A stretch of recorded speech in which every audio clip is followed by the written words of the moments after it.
OTB AM. This is OTB Sports Radio. You're very welcome along this Monday morning to OTB Sports Radio. It's OTB AM. It's Gilroy and Eoin Sheahan with you until 9:30 this morning. We're here every morning of the week, Monday to Friday at 7:30, bringing you a rundown of all the big stories of the day and some of the biggest interviews in sport. Today, though, there's really only one place that we can start, and that's the news overnight.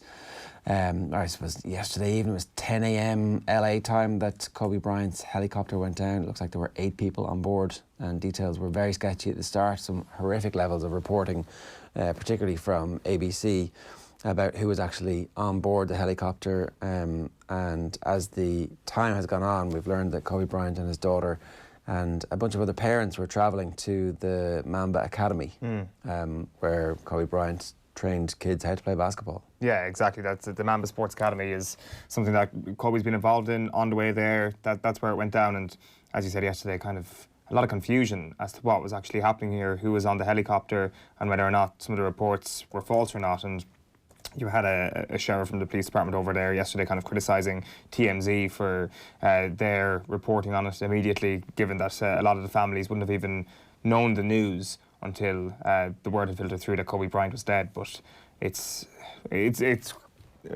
incredible, really. It's something that is just such a horrifying story for all those people involved, for all the families involved, and you're only starting to see now the kind of drip feed of the tributes towards Kobe in particular from former teammates, from NBA legends, from commentators around the world who've been reflecting on his sports career, from the stuff he's done on the court to the stuff he's done off the court, and the incredibly complex character that he was in good ways and in terrible ways as well. So it's interesting. We're going to be getting word from LA very shortly, hearing about the scenes at the Staples Centre, for example, last night, where you've got a lot of adoring Kobe fans, I'd imagine, laying down wreaths and jerseys and all that sort of stuff.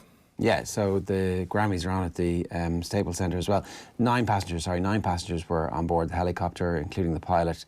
The LA County Sheriff confirmed during the news conference that happened, and it looks like there was a couple of parents and kids on board that as well. So fairly horrific details from that. We'll get to that in just a couple of minutes. Let me tell you what else is coming up, because obviously it's a very busy weekend in sport. Anthony Moyles is going to join us to talk to us about the weekend, which was really David Clifford's weekend. Top 5 stories are probably going to involve David Clifford as well, bringing sports headlines. More reaction from Ryan Jones around about 10 to 9 this morning, and then Jason Sherlock's going to join us. He's obviously a huge basketball fan as well. And Kevin Kilbane, fresh from another week's survival on, I always get this wrong, is it Dancing on Ice? It's Dancing on Ice. Yeah, I like Dancing with Ice, Dancing with Stars. Because you've got Dancing with the Stars at the same time, Dancing on Ice. It's a confusing time to be a television watcher, Ger. It definitely is. All right, if you want to get in touch this morning, you can drop us a comment on the live stream wherever you're watching it. We stream this across YouTube, Facebook, and of course on Periscope. The best place to get us is on offtheball.com.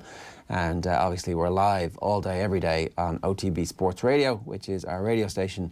Best place to listen to that is on the Go Loud app, where you can get all your podcasts as well. So yeah, you never have to leave the environment. Right, let's head to LA and let's cover our top story today. OTB AM. Okay, let's go to LA and join Kavitha Davidson, whose work you can read in The Athletic. She's the presenter of a podcast on the Wondery Network for The Athletic as well. Kavitha, good morning to you. Good evening to you. How are you?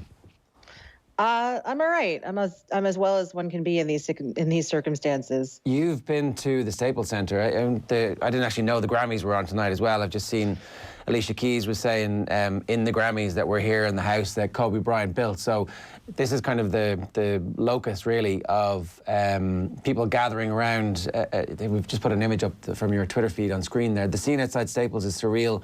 People in Kobe jersey mixed with people in sequined ball gowns for the Grammys. Amid the tears, the crowd breaks into sombre applause when this comes on screen, and it's a picture of Kobe Bryant with the years he was alive. What was that scene like? It was exactly what I said. It was surreal. It was hard to believe. It was really, really silent is something that really strikes me. This is a part for people who've never been to this part of LA or Staples Center. It was actually outside of Staples Center because the perimeter of Staples Center was blocked off for the Grammys that were later tonight. But it's this area called LA Live. It's a huge outdoor plaza. There's usually music and street performers and people celebrating and just having a good time. And while it was still crowded, there were still a lot of people there. It was just silent. And when they put that tribute, that in memoriam photo on the screen, the crowd broke out into applause. People started an MVP chant. They started a Kobe chant, and there was just sobbing everywhere. And it was really hard to witness and be a part of. The city of LA is obviously where Kobe Bryant has spent his entire career as a Laker, and I think for a lot of people here probably won't understand exactly just how totemic a figure he was in the re-emergence of the Lakers as a force. He ends up winning 5 championships, 6 championships, 5 championships with them, and is a figure in their history as big as any of the other great figures in their history, like Magic Johnson or anybody else. But what was it that allowed him to succeed in LA?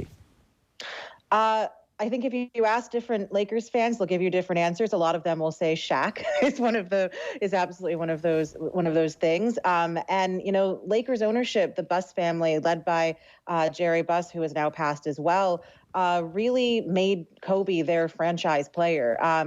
And if you're talking about on the court, though, Kobe had a tenacity. He had a drive. He had the best work ethic of anyone you'll ever meet. And he could just do things with the ball that you didn't think anybody who wasn't named Michael could do. And it was really this era of the NBA that, you didn't know what was going to happen post-Michael. Kobe Bryant was drafted in 1996. The Lakers with Kobe and Shaq really start to make a name for themselves in 1999. And then they win 3 straight championships from 2000 to 2002. And I think Kobe, he didn't do it alone, but for a lot of those years after Shaq left, he kind of had to. And what I think people will always remember about him is he was the face of this franchise. He was the hardest working person on the court. Magic Johnson himself, in paying tribute to Kobe Bryant today, said, "We lost the greatest Laker of all time," and that's quite a statement from someone like Magic. It's not an uncomplicated legacy that Kobe Bryant leaves behind, though, because obviously there's a very serious rape allegation made at the absolute peak of his celebrity. In the initial rush of what happened in the aftermath of the helicopter crash, that wasn't being spoken about very much, but that part of the story seems to be being spoken about a bit more in US media circles over the last few hours. Is that correct? I'd say so. And I think, this is something that I struggle with a lot. I've been very public about being a sexual assault survivor myself. And as a sports writer, this is a dilemma and a conflict that I confront and that many people confront a lot.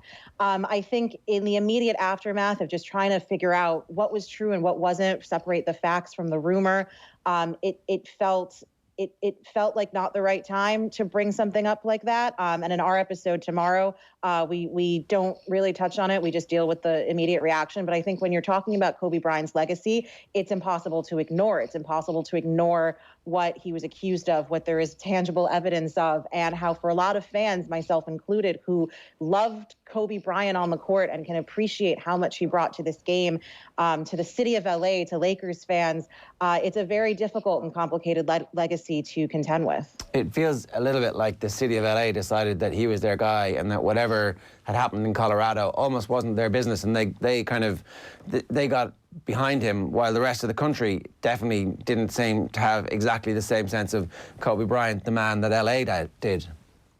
I mean, I think that happens whenever an athlete or musician or someone is accused of something like this. If you've already developed a fandom, you have these preconceived notions of who this person and this player is as a human being. And the fact that those two things are not always reconciled is really difficult to deal with. When I first heard of Kobe Bryant's death today, and I don't say this lightly, it reminded me a lot of the day that Michael Jackson died. I remember exactly where I was, and I remember the minute minute breakdown of how I found out, initially not believing it, and then going throughout the course of the day and watching the domino effect. I was in Columbus Circle in New York City, and on the streets of Manhattan, you heard and you saw people get the phone call and get the text message, and the exact same thing happened in LA today. And I talked to more than one fan who, unprompted, brought up that comparison as well. And just as, there are certain people who die and you remember where you were when you heard about them dying, Michael Jackson and Kobe Bryant were two of those people. I think similarly, we struggle with how much we love these two people and how big of fans we are of these two people's work with what we know of them as people and what they may have done off the court and outside of the recording studio. I think, too, one last point for me, Eoin, before I let you in. The complicating factor in all this, of course, is that his teenage daughter has died in the helicopter as well. And so I think anybody who's a parent, or anybody who knows any teenagers, or anybody who's actually been alive, can't but feel like awful shock at the fact that this girl who we have footage of playing basketball and, draining a jump shot, and her father being so proud of her on Jimmy Kimmel, and also then her dad and her having the conversation, I don't know if it was a Staples Centre, but it looked like it was, about, what position on the court should be. You could just see that there was this very natural father-daughter relationship, and I think that's also adding on a layer of complexity to how people feel about what's going on today. Absolutely. And, I haven't allowed myself to fully process. I haven't allowed myself to cry. The closest I came was when I came across some photos of Gianna and her dad, of Gigi and Kobe. And, Kobe Bryant had 4 daughters. Gigi was the second oldest. She was 13 years old. And people would ask him constantly, when are you going to have a son? Who's going to carry on your legacy? And Gigi would just turn to them and say, "Oi, I got this. I'm going to carry on your legacy." And she and her father shared a love for basketball. That's what they were doing today. They were in the helicopter going to a travel team tournament that he was coaching her in. And it's a huge loss. I can't even imagine what the family is going through, but it is something that a lot of the fans that I talked to down at Staples Center had their kids with them and brought their kids, and it, when they heard the news, they just hugged them even tighter.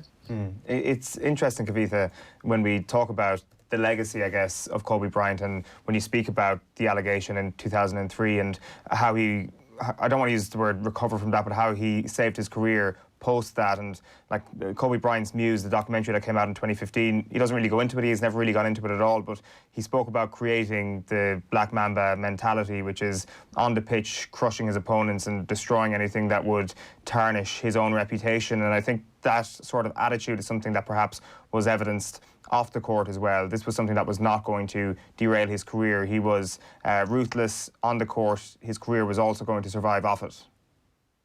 Yeah, absolutely. And I think that that's one of the things that makes this so difficult when you're considering Kobe's legacy, is that Black Mamba mentality that so many of us respect on the court, the idea that that's applied off the court, that something like a rape allegation is something not only that you have to recover from, but something that happened to you, that this is adversity for, somebody who is accused of doing things like this, and that Black Mamba mentality is what got him through that. I think that that's very difficult for people to reconcile with, how other people go through things like that, and certainly without any consideration really for what the victim or the accuser goes through in situations like that. We saw this come up again a little bit in 2016 when he retired, but to be honest, I think a lot of the people who wanted to talk about this part of his legacy were being shouted down by people who mostly said, listen, this is a time for celebration and a time for retrospective and a time to look back at one of the greatest careers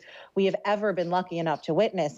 And all of that is true, but you can't ignore the complicated parts of someone's legacy when considering the parts that are easy. The 5 championships, the 2 NBA Finals MVPs, the 18 All-Star games, those are easy things to consider, and we are lucky to have seen them.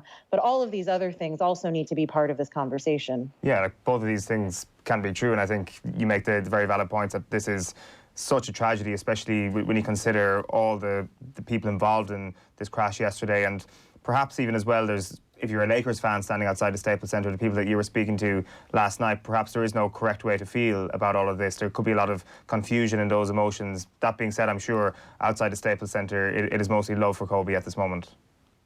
It is. It really is. And I think the most important thing is that it's not my job. It's nobody's job to police someone else's grief, to tell somebody that they're not allowed to mourn, because this is an ultimate tragedy. And there is so much love and so much of an outpouring outside of Staples Center right now, and really across the country, and you'll see it across the world as well.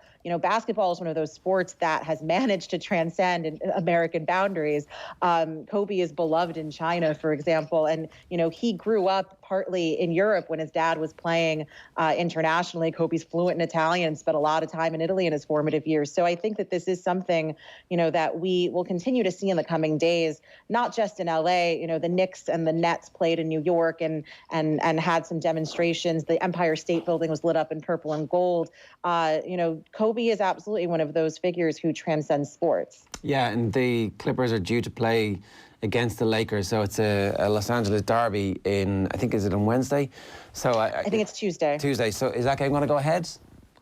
As of now, yes. And frankly, I'm very surprised at that. I'm very surprised that the NBA didn't cancel games today. And I know that that's not easy to do. There's a lot of logistical considerations. There's a lot of financial considerations, television contracts and makeup games and how to schedule those. But I really am kind of surprised that this game, as of now, between the Lakers and the Clippers at Staples Center is still scheduled to go forward. All right. Kavitha, thanks very much for joining us late your night and early our morning. So thanks a million for taking our call. Absolutely. Thank you. OTB AM on OTB Sports Radio, Ireland's first and only sports radio station. Off the ball. I look back now in hindsight, and I didn't think at the time, because ultimately I'm a trusting person, and I look back now and I do think that I was used. Didn't ever think that it would be that case, but I have no doubt, like you said yourself, that it suited the prosecution to have me there. The defence. The defence, to have me there because of, and I think that I became a pawn in it, and that is the bit that, I think now in hindsight, looking at that, it was bad advice for me to be there. Off the ball. Weeknights from 7 and weekends from 1. This is OTB Sports Radio. OTB Gold, the very best of Off the Ball. Are you crazy? This is OTB Sports Radio. This week on OTB Gold. The art of beating people is obviously you've got to have the trick, we know that, and it's got to work. Absolutely brilliant manoeuvre by Mantle, fantastically brave. Jack McCaffrey, you're very welcome. You just warned me no boring questions. Yeah, it's been a long day. But I never even wanted to see those people, I went into isolation for many years. OTB Gold, the very best of Off the Ball. Weekdays from 1 p.m. and 6 p.m. This is OTB Sports Radio. OTB AM. Okay, you're very welcome back to OTB AM 7:47 this morning here. Let's bring you through the top 5 stories. One, obviously, the death of Kobe Bryant in a helicopter accident on Sunday morning, California time, Sunday evening our time. We'll get further analysis and reaction to the legacy and the career that Kobe Bryant put together a little bit later on with Ryan Jones of Slam magazine. David Clifford. Wow, what a performance from David Clifford at the weekend. Brian Kerr maybe going back to the FAI. The new president, the president-elect as of Saturday, has said that he is friends with Kerr and wants to get Kerr back involved with the FAI. Jerry McEnany's his name. Tip Limerick, one of the games of the weekend in the hurling. Obviously a 10-point lead for Tipperary. At one point, Limerick ended up winning the game. Tip hit the crossbar in the last minute with a free from distance to try and win it. And Jurgen Klopp, pissed off Jurgen Klopp.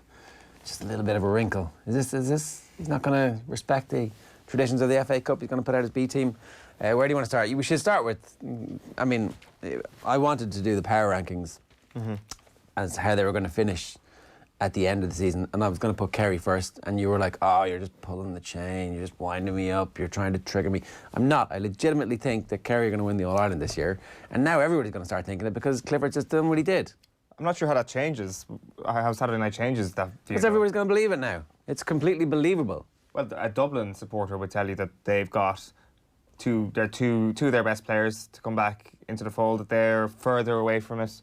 than Kerry are, that they still possibly should have won the game, had the better of the exchanges. And but it doesn't matter. Clifford's Clifford. The whole of Kerry is going to be like every day getting up going, we have the Messiah. Nothing can stop us. Well, there is no question about that. There is. How good was he? He was unbelievable, Ger. Absolutely unbelievable. There is, like, when you watched Clifford at minor level, there was a slapstick nature to what he was doing, because you were like, this guy is clearly amazingly talented, but also he's further developed than some of the other kids who are marking him. He's bigger, he can hold off tackles quite easily, and you're like, well, that's funny. He's not going to do like 4-4 when he gets to senior level, but then he gets to senior level, and he does. And now he's started to do this thing where he is looking like a man playing against boys. That goal was just a situation where he was just like, he plays with a force field around him. Did he toe poke? Was it a toe poke? I'm not sure I've ever seen it. No, it was side foot. Is it side foot? Side okay. foot, in All right, fairness. okay. But what's a lot of power for side foot? Like how many times do you think he uses his right foot in that passage of play? So obviously he's left-footed and he scores with his left foot. How many times do you think he uses his right foot? Twice. Not a single time. Really? I thought to myself, this is amazing two-footed play. Yeah. I watched it back, and I was like, actually, that is one of the weirdest left-footed solos I've ever seen. Now, some people say, well, he's clearly favoured onto his left. But that solo, which kind of loops up around and then he kind of takes it back over Eoin Merchant's head before finishing, that's a solo with his left foot. And it's just kind of defies all sort of logic when you look at it. It left David Byrne on his belly and Eoin Merchant flailing at fresh air. Now, it helps that Eoin Merchant is probably the smallest man on the pitch, and he can make that sort of person, that stature, look like they're kind of got a smaller physique than Clifford does. But the point still stands. These are two senior players, two outstanding defenders for Dublin, which he just run rings around, and the finish was brilliant as well. Like, you can't really come up with enough superlatives to talk about this guy. The only real questions now is just where his ceiling is at. Like, Dublin is going to be a huge barrier to the overall tally, you'd imagine, of the All-Ireland medals. He's not going to get to 10. The Spillans. He's not going to get the Pat Spillans level, Paddy O'Shea's level of winning All-Ireland medals. But when you look at it with the naked eye and you compare him to more recent legends, which is Maurice Fitzgerald, Colm Cooper, he might be able to achieve that. You'd certainly expect him to surpass Maurice Fitzgerald's All-Ireland tally. Might not surpass Colm Cooper's tally, but as a player... What does Cooper have? We're already... Is it 6? 6. 5? 5? If we're already... Like, so it would be 04, 06, 07, 09, and then 20. So actually only 5. If you include, so it's definitely doable. But like, if we're talking about this as just a pure talent, as somebody, as one of the greats that we're going to see, you have to be talking about him in that company, potentially exceeding that company as well. Yeah, but I mean, Maurice Fitz obviously famously doesn't have anywhere near as many All-Ireland medals as those, and yet we consider Maurice Fitz to be the equal of all of those players.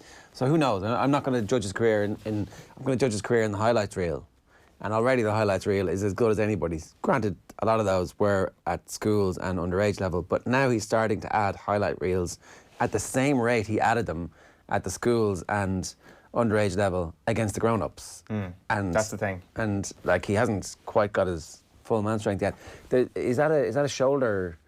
Is that strapping on his shoulder that you see underneath the jersey? I wonder, was that the motive to let's see what's underneath. Let's see what's under, for down the line, let's see what's underneath it. It's it even seems that the fabric on his shirt is a bit stronger, because John Small, I'll tell you one thing, did his very best to turn that into a V-neck, and it's still at least maintained its round shape, as you can see there. I don't know how he didn't manage to rip it to pieces. If I controlled the GAA museum, I'd be ringing him and I'd be saying, here, listen, we want that jersey. Yeah. We want that jersey. We don't want any of the rest of your jerseys for the rest of your career. Just give us that one.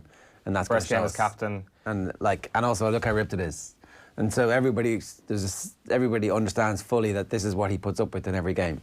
Yeah, I think I wouldn't be playing any small violin for David Clifford on that front, though. He's well able to give it back himself. He's well able to look after himself. And that's one thing about these Kerry players over the last 12 months, is that they've started to turn into a team that are able to hold their own. There was a bit of a brawl at the end of the game in Tralee last year, a bit of a brawl at the end of this game. And yet, in the midst of it all, you have Dean Rock coming over, essentially before the full-time whistle is blown, congratulating this kid on kicking the equaliser. There is still a lot of respect there. So I definitely wouldn't be kind of, as I say, feeling sorry Dean for Rock David wasn't Clifford. just adding on the extra bit of pressure, was he?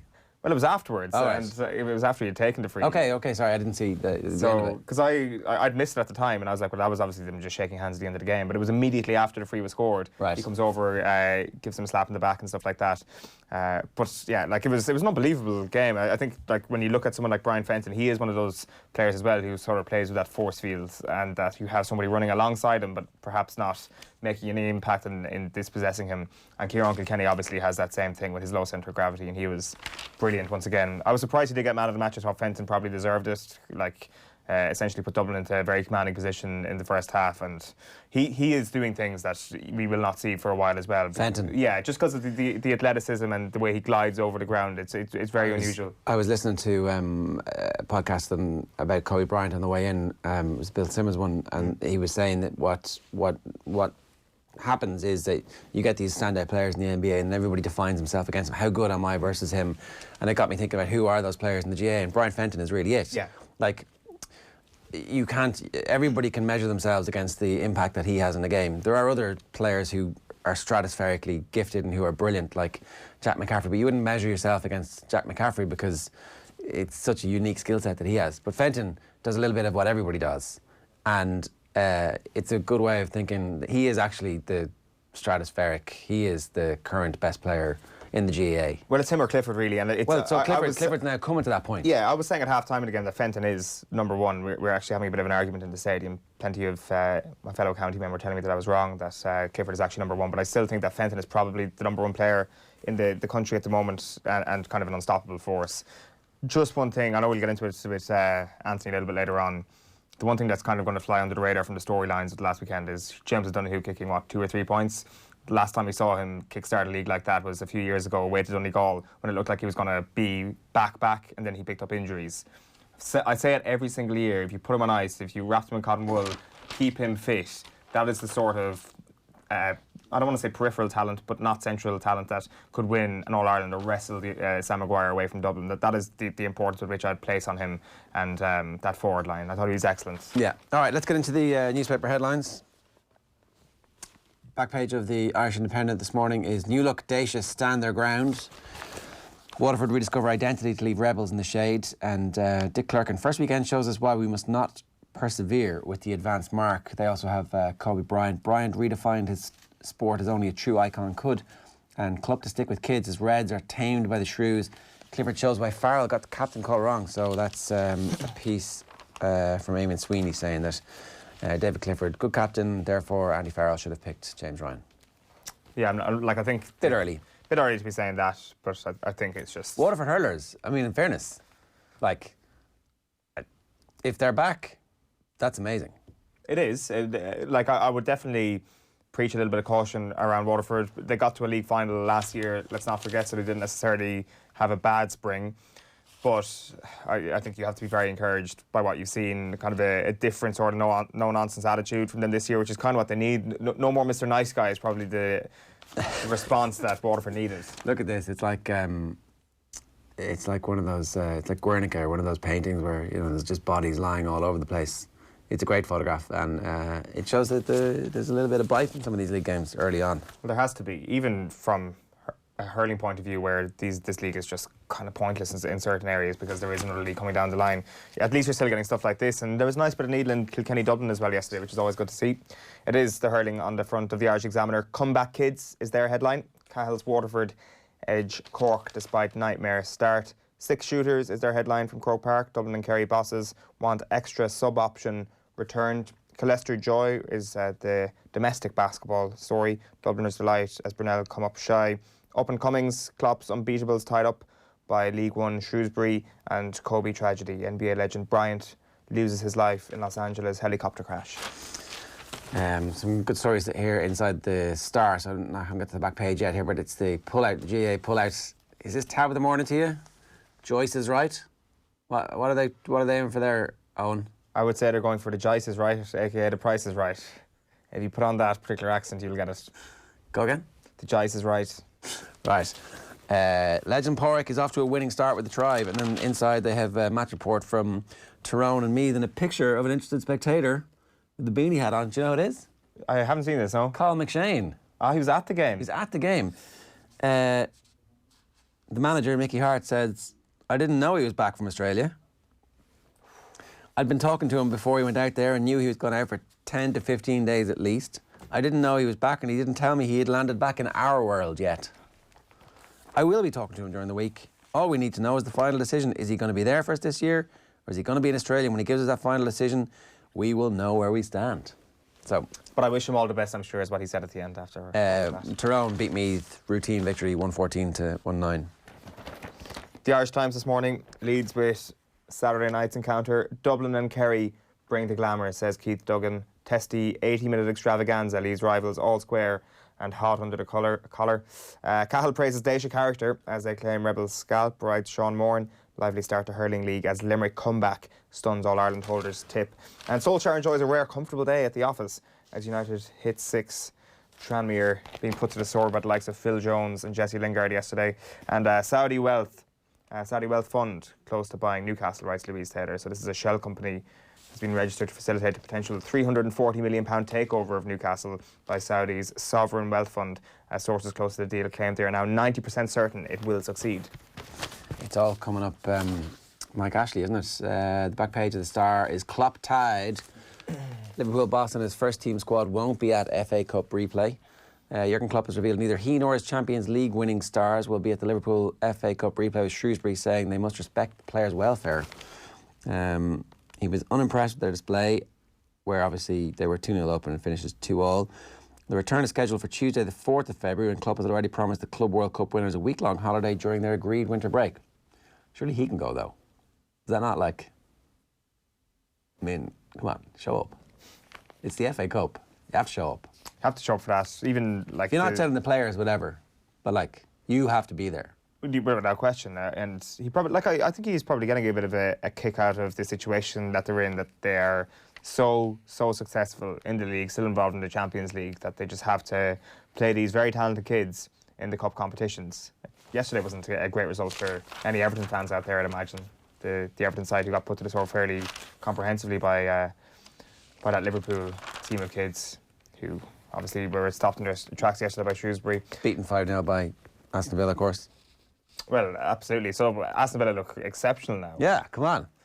The Mirror this morning goes with football, Muddy L. The one thing I couldn't quite tell yesterday is who's got a sleeve tattoo or not, because there was just so much mud on everybody's body and you couldn't quite tell was it actually ink or mud on the arm of Phil Jones there, for example. 6-0 against Tranmere away. Solskjaer hails his crisis hit Reds as they go mad in the muck to win game. Everybody wanted us to lose. And Klopp on replay, I won't be there and I'll play the kids. I respect the winter break. Back page of the London Times is I'll play the kids in replay, says Klopp. So that's that full story there. And apparently Mike Ashley is angry that the fact that he's on the verge of selling out to the Saudis has leaked. Over the next 48 hours, he's going to decide whether or not to accept the offer of 340 million quid. But he's pissed off because it appeared in the Wall Street Journal on Saturday. Sources that claim to have knowledge of the talks revealed he'd already asked for 2 days to consider his options. I mean, you'd be surprised if he didn't take the money and run at this point, right? Is this what it's all been for? Because in previous situations you thought to yourself, why doesn't Mike Ashley just save himself the trouble of the fans giving out about him all the time and just get out of the club, make some sort of offer, break even, or accept some sort of offer to break even? But now this is like his dreams come true, you'd have thought. Or unless he just really enjoys running Newcastle United and maybe this is kind of the part of his life that he doesn't want to give up the most. Like we don't really know for sure what is motivating him. A lot of people still very, very unhappy with how he's run the club. But this would be the perfect get-out clause from Ashley if he was looking for a way out. She appears to be, because it's been for sale for ages. The Guardian back page is, we will honour the break. Klopp, Adam and senior players will not feature in Shrewsbury replay. 6 appeal is the headline there, beside a picture of Mason Greenwood. Respite for Solskjaer as United thrash Tranmere. High five. Wood works his magic as England close in on series win. And more misery. Saracens end difficult week with heavy loss to Harlequins. Telegraph, haven't done that one yet. So, tamed by the Shrews. Surely that's tab of the morning to you, right? Tamed by the Shrews? Yes, I would have thought so. Yeah. Well, like, I mean, is that tab of the morning to you, or is it football muddy hell tab of the morning to you? Football muddy hell is more in keeping with the... oh, wow, the Shrewsbury guy has a tattoo of Joker on his left thigh. It's not the Joaquin Phoenix one. It's the one you can't really see that from that distance before that. It's Heath Ledger. Heath Ledger, yeah. At least it's not Jared Leto. That would have just been... I didn't even know Jared Leto. I hadn't seen that movie. Don't. Is it awful? Yes. Right. Is it awful? I mean, is it that bad? Well, I would say in the context of Phoenix and Ledger, you're in a fairly difficult position to impress as Joker. Granted, he was probably the second of the three. But no, don't watch it. I think he's... I would go along with he's picked the best Joker to put on his tie.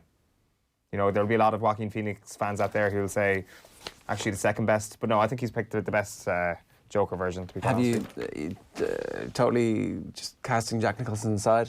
Yes. Really? Yeah. Have you seen that? Yeah, I have actually. I haven't seen it in a long, long time in fairness.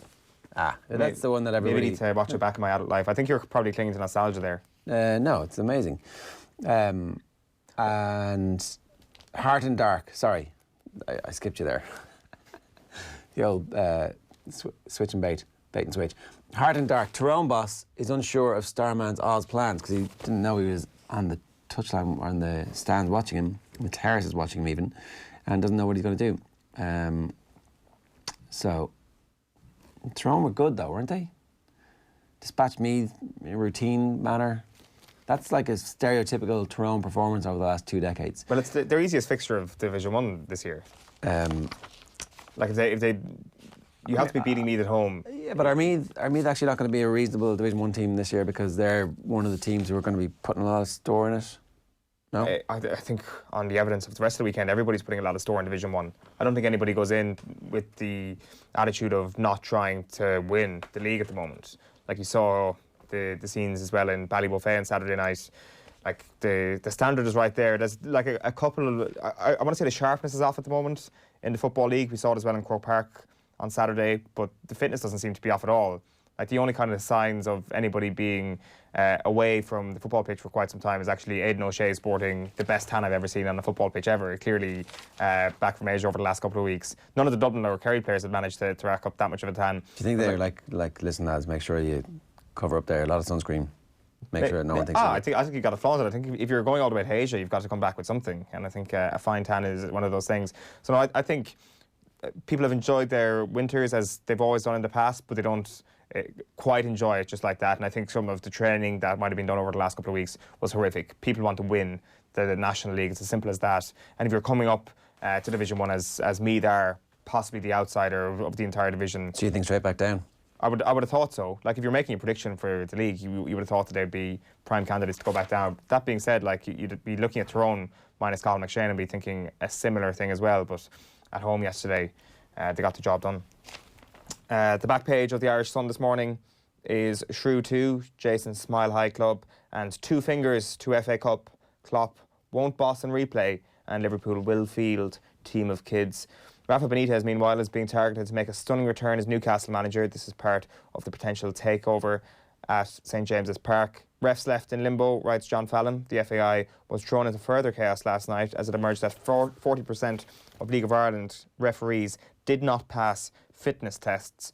And wide of the mark is the hurling headline here. Kilkenny's doubters were way off yet again as they sank Dublin in their NHL Division 1 opener. They hammered Dublin yesterday despite a sending off. All right, are we done with the papers? Are we going to do the Irish news? Have we got the Irish news? Yeah, we do, yeah. So Tally laments a lack of cutting edge from Down. Slow start to the league for Down. McCurry fires up Tyrone. Down ended up drawn with Tip. And Paddy Heaney returned to the Irish news. So that's their own story about themselves there on that, which Paddy Heaney, great writer, so worth digging out. Right, it is 8 minutes past 8 this Monday morning. We're turning to Kobe Bryant's death before 9 o'clock a little bit later on with Ryan Farmer-Jones, editor emeritus of Slam magazine, and Jason Sherlock. First of all, let's hear from the LA Clippers coach, Doc Rivers, speaking overnight. I have it. Listen.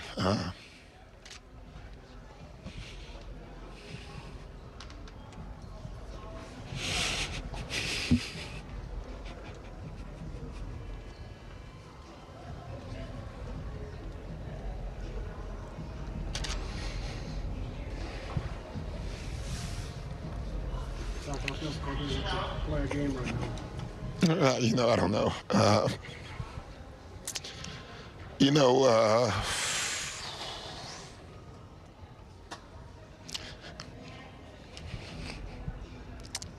I just don't have a lot to say.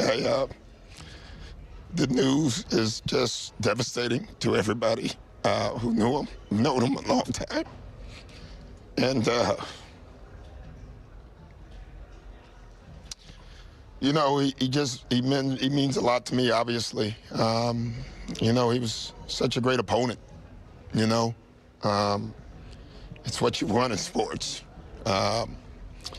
He had that DNA that very few athletes can ever have. You know, the Tiger Woods and the Michael Jordans. Doc Rivers there reacting to the news of Kobe Bryant's death in a helicopter crash. More on that for you a little bit later on. It's 10 minutes past 8 here this morning on OTBAM. Now, the league's kicked off on Saturday night with a brilliant draw in Croke Park. Here's the new Dublin boss, Dessie Farrell, chatting with Jamie after Dublin's 1-19 draw against Kerry. With Dublin manager Dessie Farrell. Dessie, your first game on the sideline as senior manager at Croke Park, a 1-19 all draw against Kerry, 40,000 crowd. What did you make of it? Yeah, it was a highly competitive game. Great start to the National League campaign. Both teams went at it in proper fashion, and we were delighted with the result. If you could have wished for, you know, a better test on your opening night at Croker in terms of what Kerry would bring, the crowd, the atmosphere, the game, how it went, that you had to equalise and then they equalised in the last minute, could you have kind of written down on paper more of a test than that? No, definitely not. You're right in at the deep end with this one, and I mean, Kerry coming to Croke Park, we're going to be very, very competitive, as they were, and just delighted with how our boys performed. They were only back 2 weeks or so, and there's plenty of work to be done for sure, but the effort tonight was fantastic from the lads. What do you think when Dean Rock scores that free in the 6 minute of injury time to win it? We thought, I had my report written for full time on a win, and then the referee adds 3 more minutes and Kerry equalised then literally with their last kick. Yeah, that's the type of game it was, and it sort of, as we came into it in the last period, you know, you just got a sense it was going to go down to the wire, and that's what happened. Dessie Farrell chatting with Jamie Moore in the aftermath of the game. Anthony Moyles is with us this morning. Anthony, how are you? Morning, Jer. How you doing? It's about David Clifford, though, isn't it? That's what we should be talking about this morning, because we were saying earlier on that he's got highlights reels where he does this in Croke Park against kids, and he looks like a grown-up, but he's doing it now against grown-ups when he is a grown-up.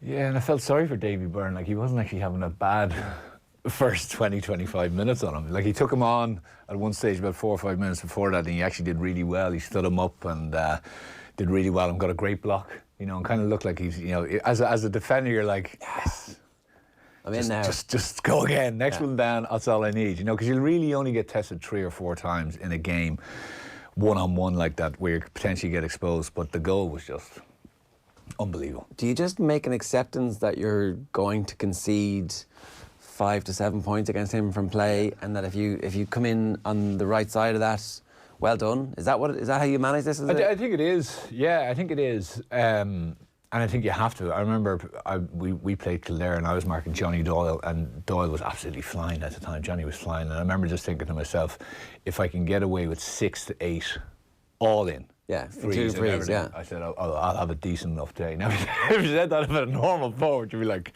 you get roasted, but you have to kind of just say, okay, he is going to get, and it's funny, we'll get into the game in a minute, but the ball in from O'Shea was absolutely beautiful to him. It was just one of those balls where as a defender you say, I can get this, and then it just starts to drift and drift and drift, and if you notice, Clifford takes it on his right side and is able to just roll Byrne, and then from that day he's struggling. He was always kind of trying to catch up, and as soon as he went to ground, that was it. He just had him, but he still had loads to do. No, yeah, but even the finish is amazing. Oh yeah, Evan Comerford is he's turned into a beast. You see him. Compared to even to last year in the league where he looked slight. The fella has put on size, very agile. His kickouts were good, although Kerry, after a while, just kind of gave him the short kick out. But yeah, Clifford is just, and the free at the end was absolutely ridiculous. Most fellas would say, geez, I'm just going to sneak this over the black spot, whereas he absolutely minced it, and put just beautiful curl on it. It was just yeah, okay. It's something as well that you see Dean Rock coming over and congratulating him. I hate this phrase, classy touch. That's often used too much in sports circles at the moment, but that was a classy touch. Yeah, it was. Rock could obviously, kind of empathise with the pressure of it and everything else, and obviously the execution of it. But Like, it's funny, you know, over the game, I thought O'Shea, the clash of head seemed to affect O'Shea, I thought, early on, because he wasn't really in the game for the first 15, 20 minutes, and they definitely need him kind of rolling, because I think Geaney was really lost yesterday. There's a lot of pluses for Kerry, like O'Donoghue was a massive plus for Kerry. Massive plus for Kerry, because he kicked some absolutely beautiful scores too. Where was Clifford playing? He was playing inside. But Tommy Walsh was really your Tommy Walsh, I thought they played Tommy Walsh really well. I thought Tommy Walsh gave Philly McMahon a really tough time. He's like David McGoldrick. He's your 9, drops deep, holds onto the ball, get runners off Tommy Walsh's shoulder, and you're in a great position. That's all it was. And they never actually managed to ping one to him where you could catch it on his chest and mark it. It was all just popped in front. So hang on. So they've got 4 up front. Well, Geaney was kind of more out at 11. Right. And O'Shea then was kind of Midfield drifting out almost. around midfield. Yeah, and when Spillane, I think Kerry have probably decided that Spillane is the man for Fenton. You know, he's done relatively well against them, and they said, but he got a pretty bad injury, it looked like. And it was funny, I thought Kerry, like, I know it's only the league, and people say, but if you actually really analyse, if this was championship, I don't think too many people would be pretty happy with Keane, because they left Spillane on for about probably 9, 10, 11 minutes. I actually couldn't believe when I saw him being taken off, and that was the spell where Dublin really pushed on. I think Dublin went 4 or 5 ahead, and effectively Kerry were playing with 14 men. You know, but they left him on obviously to try and see could he run it off, but he was in a bad way from the minute 1 where he got the injury. But they O'Shea then kind of ended up taking Fenton. You know, and I think it probably wasn't the best use of his ability, because Fenton decided, well, I'm gonna, especially in that little spell, like he had a spell, the 3 scores he kicked in a row were just equally as ridiculous as Clifford's goal.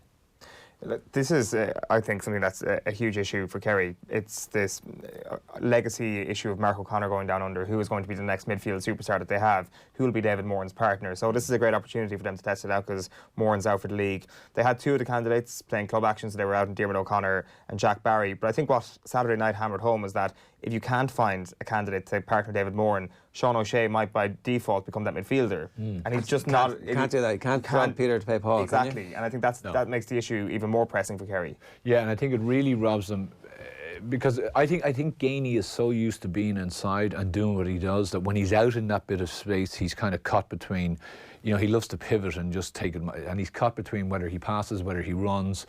Whereas O'Shea naturally knows, once he gets the ball, he knows I'm either taking you on or he pings a pass in that he gave to Clifford. Like, he just saw the space in front. It was outside of his right boot. Just a beautiful pass into him.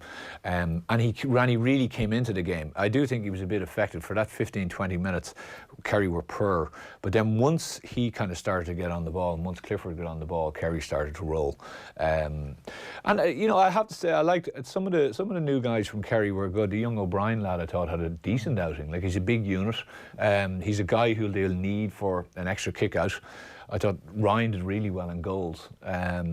Bit disappointed with some of the defending, I have to say. Like, I think Enright fouled a number of times again in vital times, not only the one for Kilkenny at the end to put them ahead, but even the goal. Like, Obiugli was a bit rash. I thought Ryan was well out and had that covered, and I just thought he jumped in a bit. But, you know, they'll both be happy, Ger. Fenton was absolutely not, like, for a 15-minute spell around the goal, around the scores. Now, he kind of died a little bit after that, but the points he kicked were just, and it was a real one of these. The Clifford goal had just gone in, and it was real kind of like, just give me the ball. Yeah, I'm going to do something here for us, and it was a real sign of leadership. You know, it was just like, I'm going to get it. I'm going to step inside and bang it over the bar. They put Clifford in the 14 jersey. I don't know if it's superstition or not, because 13. Like, or is he actually going to play 14 this year? Is that the intention? It's hard. Like, who are the corner forwards in this? Do they have corner forwards? We don't really do that anymore. It doesn't really matter. But is he actually now just going to be a full forward? It might be the superstition. Like, I mean, why mess with it? You know, like, whether you're into it or whether you're not into it, why mess with it? So just give him the 14. You know, like, but Tommy Walsh was, I thought he played, like, a lot of people would say, well, you know, he didn't really, and he hit a bad one in the second half where he dropped it into Comfort's hands. Remember when actually they were streaking a little bit ahead. There was 2 in a row. Clifford had one and Tommy Walsh had one.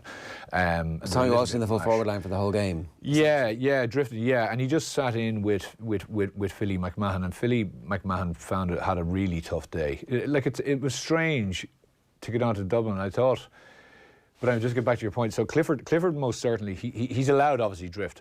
O'Donoghue, I thought, was more their focal point of say coming around Tommy Walsh. Tommy Walsh wins it, flicks it. O'Donoghue's coming around the corner, very, very difficult to stop. Yeah. He looked really good. I haven't seen him looking as fit in a long time. His movement was excellent. He gave Merchant as a really torrid time. Like, he didn't know where he was. He was standing off him. He didn't get too close. When he got close, he skinned him. And they actually Dublin so much that they pulled him off him in the second half and they moved Merchant out to the half-back line. Taylor's around, he's 29. He won't be 30 until, I just checked it there, until June. Like, still a young man, you know? But it's no miles on the clock. It's a massive bonus for them this year. Like, Spillane, I think, is excellent. But I just don't think he gives you... Like, O'Donoghue has that ability, obviously, off his left or right. Yeah. And he can kick a long-range score. Like, he hit a couple of rakers the other night. And he's just busy, you know. And he also brings guys in. His vision is excellent. They were good. I thought Kerry were impressive. A little bit rash and a little bit ill-disciplined in their defence. The black card kind of illustrated that as well. Yeah. And midfield, obviously. But as you say, a number of guys out, and then Spillane getting that injury didn't help them. This time last year, I would not have felt that they were realistic contenders because I didn't think they had the strength and depth. And it turned out I was completely wrong because they should have won the All-Ireland the first day. This year, I'm 100% convinced that they are absolutely legitimate contenders. Not just because the Dubs are coming off 5 in a row, but because they had that experience. They've gone so close. Everybody's a year older and a year wiser. They've potentially a solution at centre-back to come back whenever the ACL clears up. And you're like, why wouldn't they be? Like, I think they're right there with the Dubs. Well, the thing that kind of struck me, if you're looking at the difference between the two, okay, Dublin didn't have, you know, Con O'Callaghan and Mannion came on. And I kind of got the sense that McMenamin and Paddy Andrews started, not to kind of say, this is last chance saloon, but certainly to kind of go, okay, we're going to give you a bit of game time to really show, okay? And neither of them had a great game, okay?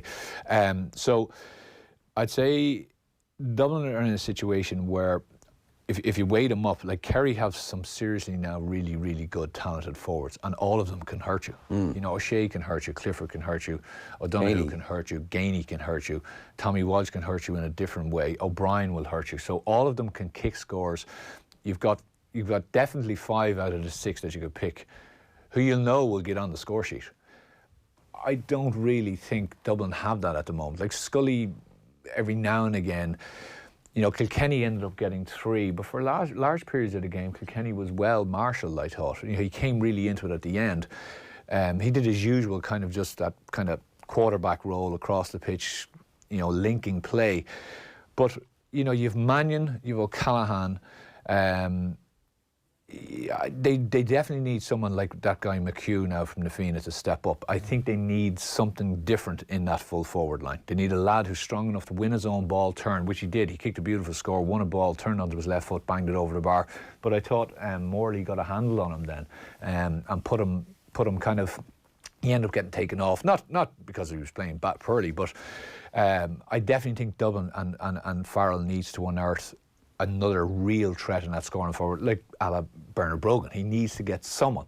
Costello obviously will come back, but you don't know where is he going to be? Is he going to stay? Is he going to really push ahead, you know, from last year? Do you fast track a Kieran Archer potentially into the setup? I think you do, but if you are, you better get him in the league. You know, I think you have to give him game time. You have to try to give him at least 3 to 4 starts. Listen, there's loads of talent there. Like the actual lad who came on, Byrne, I thought was really good. Like he really stretched Kerry in the last 10 minutes, and I thought he kicked a good score, and he actually looked really lively, very fast, very confident on the ball, big lad. Notwithstanding the fact that he looks like Prince Harry, there was plenty of slagging going on, but I actually think he was really, really good, and he's a fella who actually might get a start the next day. But it's just, like Kerry just have the natural forwards, and everyone would always say that, but it's the defence that they need to tighten up a little bit, Ger, and I think it's this needless fouling, I think, sometimes that goes on, you know, where they are there, they have numbers, and there's a rash hand in, or, you know, and then a guy's hitting the deck. And if you give 4, 5, 6 of those away in a game, that all adds up. You know, Dublin very rarely do that.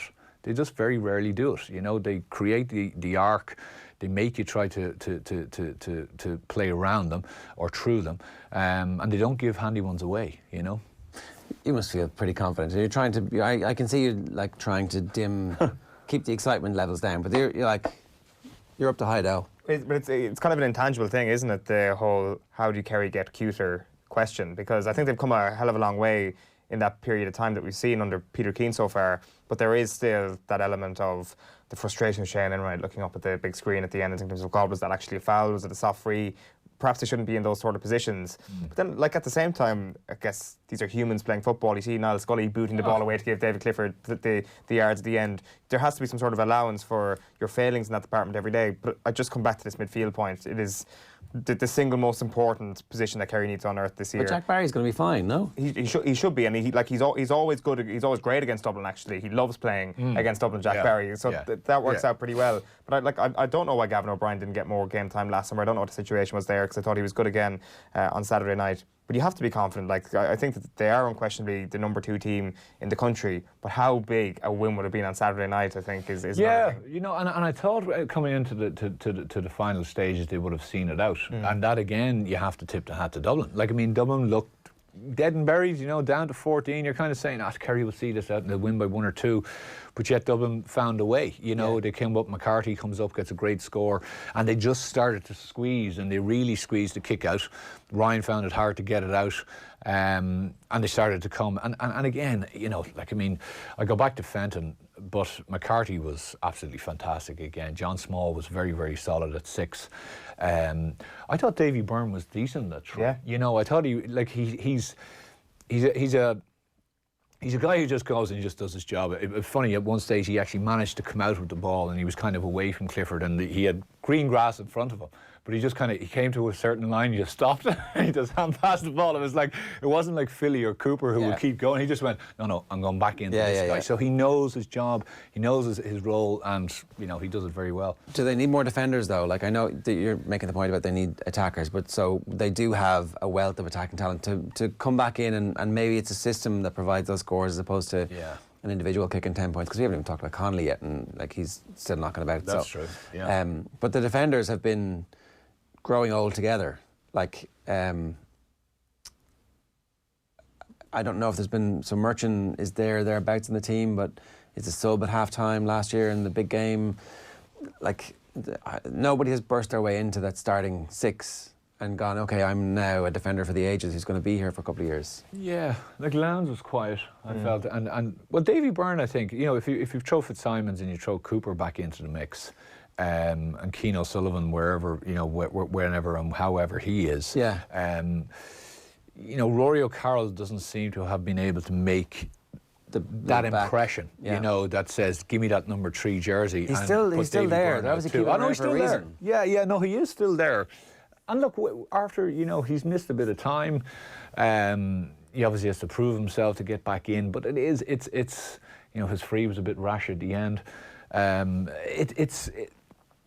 Yeah, like, I mean, the one, I think James O'Donoghue will be very, very happy with his night's work. Like, he got 50 minutes. I was surprised he actually took him off that early. I thought they'd give him a little bit more, because I thought Merchant would have marked up really well on him, right? But it was amazing. Like, I mean, it seemed that Dublin defenders were kind of marking from behind. You know, there wasn't, like, I mean, the Kerry guys were winning the ball well out in front. And with space, you know, from there was separation between them and the Dublin guys. And I don't know if this was a concern about the mark, but, you know, it's they probably need to get 1 or 2 unearthed. But I don't think they're in that bad of trouble in the defence. Surely Kerry's game management is a big issue after the weekend, says Jack Queally on Twitter. 3 up, a man up with 10 minutes to go, and they still couldn't close off the game. It is like the greatest team of all time they're up against, though. Right, but he's right, though, in what he says. Like, that, it is just that street smartness, which I think they do have a bit of a journey still to go. Like, you mentioned the attacking mark there. It's not something that I think McHugh caught a nice one just before half-time, and that was kind of the only real evidence we saw of it changing the way the teams played on Saturday night. Yeah. But I think if you looked at the other game on Saturday night and you look at Ballybofey, I think it was a vast change in how Mayo are approaching this year. I watched the full thing back last night and it was just long ball after long ball after long ball. Some of them were terrible balls. Cullen Boyle completely missed every human being by about 20 yards with one of those balls. But it just suggests something. What is the one thing that Mayo actually have that other teams don't have? They've got a lot of big men. Yeah. Like, I mean, I would not be surprised to see Aidan O'Shea, Seamus O'Shea, Tom Parsons spend a lot of time at 14 this year, because they were pumping the ball in long. It was like Jack O'Connor and Kieran Donaghy in 2006. That's what Mayo were like on Saturday night. Yeah, just put it in there. And it's, you know, I don't know, from the Dublin game, Dublin just, it was like, well, we're not going to even worry about this. Like, they just played the game like as if they just didn't care. Even when guys were catching, like Dean Rock caught one that kind of came across the pitch. It was definitely more than 20 metres, and he caught it and he turned inside and he slipped the pass. He never even thought about putting his hand up, and it would have been an easy free for him. But the chance was we actually might get a goal on this. And I think that's the way a lot of people and a lot of teams are actually just approaching it. Bar, as you rightly say, Mayo, who probably say, well, actually we have the ammunition and we have the personnel to really make use of this and use this to our advantage. But I think it's shocking. I think it's absolutely shocking. I mean, if you've got a good free taker, stick them out left half forward, right half forward, whichever they're happy kicking from, and just get the ball over the other side of the pitch. And it's, like, you saw the little chip shot that Murphy. Yeah.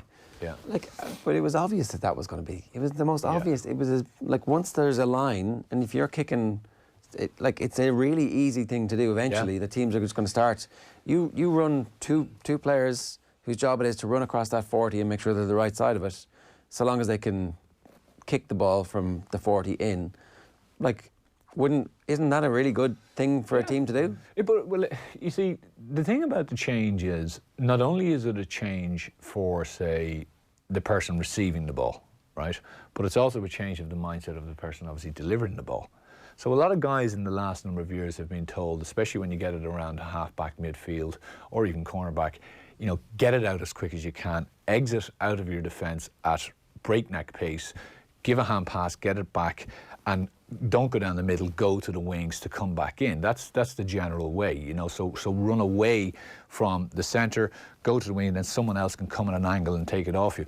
So now they're having to think, if I'm doing this, I now actually have to get my head up to deliver a pass. So there's a complete change there of mindset and of obviously skill required.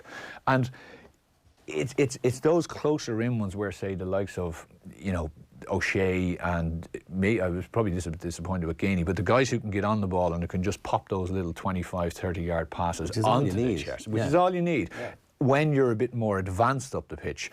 And for a defender, like, it's funny, everyone's saying obviously about the Aussie rules. Defenders are going to have to learn that. See, if you were marking, I can imagine the Mayo fullback marking Murphy. All Murphy has to do is get physical with you, push you off, give you a shove, and then so you're 2 yards back, and he just comes out and he looks like he's 6-7 yards ahead of you and just claims the ball well ahead of you, because you're never going to get around him at that stage. It's exactly like in Aussie rules. Like, the time when I played Aussie rules, I did a lot with Donaghy in training. And Donaghy was a bigger man than me, heavier than me, much more, you know, kind of stronger than me, and obviously from basketball. And I remember we were training in Westminstown, and he cleaned me. He caught about 3 or 4 easy marks over my head and out in front of me. And I said, I can't. I didn't know how to play him. I was playing from the front, they'd put it in over my head. I was playing from behind, I couldn't get a fist on it. So I realised that actually I had to just get, as he moved towards me, I needed to move away from him as well. So I needed a little bit of separation from him all the time, all the while marking him from the front. So if the ball did get short, I was able to get out in front. So he can't get physical with you. Exactly. So I took the chance of him grabbing me away. And defenders are actually going to have to do that, especially if this comes in, which, you know, bar special congress or something, that it's in. Defenders can't possibly, you know, you can't go the old ways of, I'm going to get physical with him, especially if you're on a bigger man.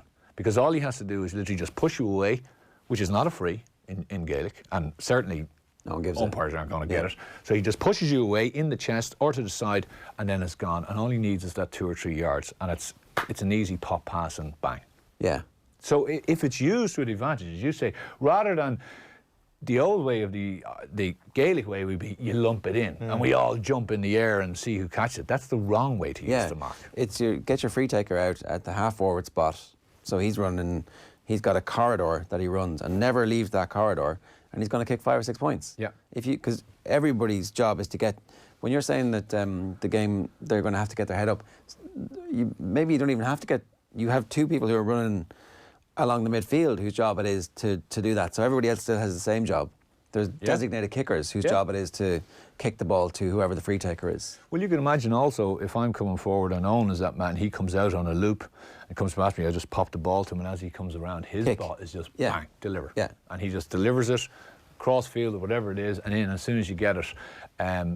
Now, so my thing is that if I'm a coach of a team who isn't one of the top teams, I'm trying to be the one who breaks the system first. Because, but do I do it in the league and show everybody my hand, or do I wait until the championship comes and do it then? Well, I certainly think you'll probably have to do it. You'll have to try it out in the big time, the last 2 games or something like that. You'll have to be gearing up towards it, because it's not something that you can just flick a switch. You're obviously doing training you're gonna have again to and get again and guys. again. Yeah. Like, no, don't show it, don't show it, don't show it. Yeah, but it's if it's done well. Like, there is a difference. Okay, so by both sides of the ball, as people talk about, there's going to have to be alterations, and certainly in the full back line there's going to have to be alterations, and that's why I just felt that the Dublin backs were kind of saying, well, we're not going to get caught in behind here. We'll deal with anything out front. And there wasn't much man marking. So a lot of defenders in the past are obviously marking from the front. Yeah. And a lot of the Dublin players have marked from the front because they know that, well, everything is going to be here. We'll pull out, we'll get it, and we'll be off at the gap, and we're okay with Cluxton in behind because you can come and grab anything that's hanging in the air. And there definitely seemed to be a little bit of we're not going to stand here, we're going to move back in behind defenders, because a lot of the Kerry guys, as I say, were getting ball relatively easy. And they can't catch it. Okay, a quick word about Tyrone and Meath. Tyrone obviously had Colin McShane in the stands on the terraces watching the game, and we don't know what's going to happen. It's very exciting to see if he's going to come back or not or go to Australia. It's one of the great subplots of the off-season is now rumbling on into the actual season itself. From Meath's perspective, they kind of need to get a win on the board fairly early on in the league. I actually thought that Meath were going to stay up because they've so much to benefit from staying up that they were going to put a lot into it. But well, they are putting a lot into it. There's no doubt about it. I think they've put a lot into it. I think they had a great start. I wasn't at the game, but I was talking to a number of people who were. I was listening to it. First 20, 25 minutes, they should have had 3 goals. They got 1, and you just can't do that. And I'm not just saying, 3 goals, they should have had 3 goals.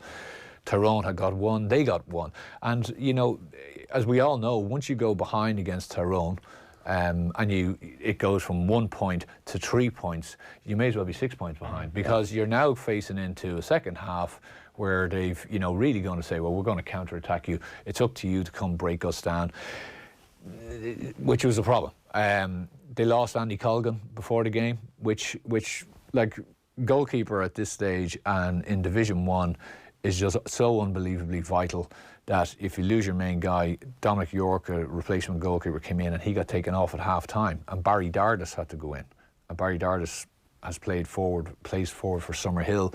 He has played in goals in the past, but they lost 4 of their kickouts in the first half. They lost 8 of their kickouts in the second half. Yeah, and they got 5 scores directly from kickouts, Tyrone, and they won by 5 points. Yeah.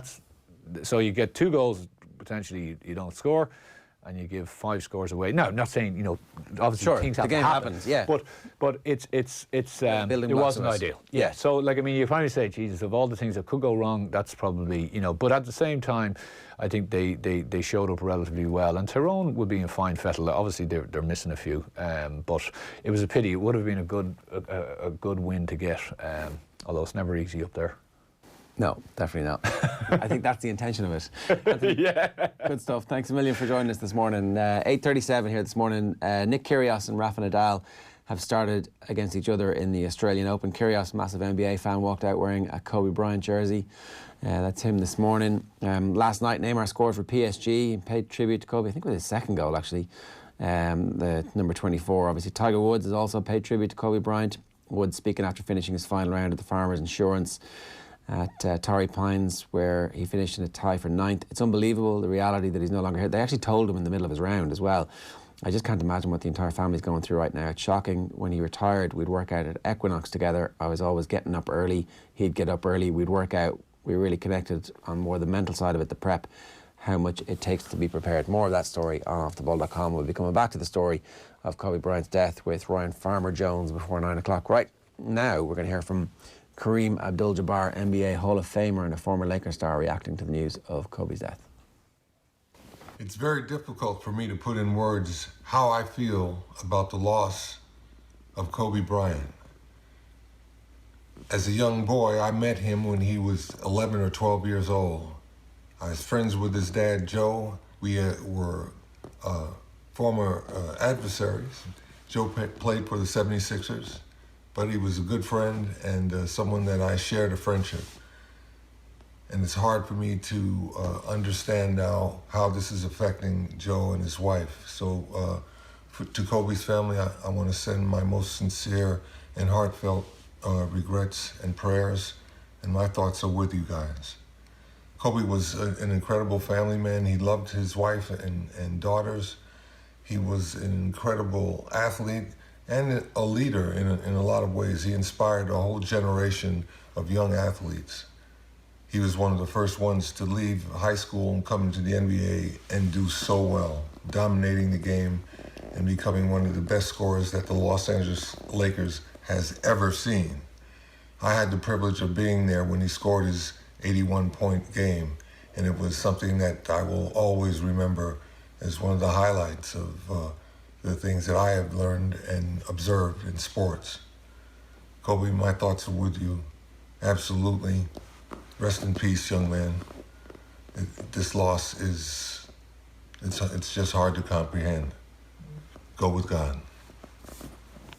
Kareem Abdul-Jabbar, of course, himself a very famous Laker in his time, talking about the impact that Kobe Bryant had. Tom Malone is here to give us the sport news. Tom? Yeah, obviously going to start with Kobe Bryant, as the tributes have been pouring in for the former NBA star. He died yesterday in a helicopter crash in California. The 41-year-old, a five-time NBA champion with the Lakers, considered to be one of the all-time greats of the sport. It's reported that 9 people were killed when the aircraft came down, including Bryant's 13-year-old daughter, Sheahan.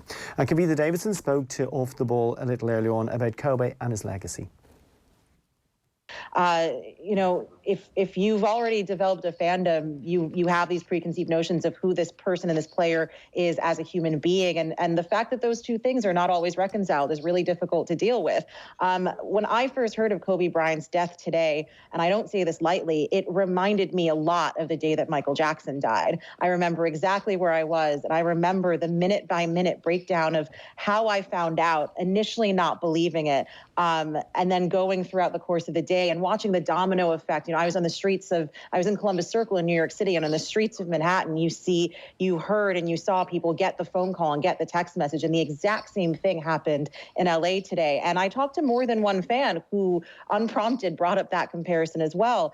And just as, there are certain people who die and you remember where you were when you heard about them dying, Michael Jackson and Kobe Bryant were two of those people. I think similarly, we struggle with how much we love these two people and how big of fans we are of these two people's work with what we know of them as people and what they may have done off the court and outside of the recording studio. Yeah, it's unbelievable last night. I got home from here just to see that news break. It was pretty surreal, wasn't it?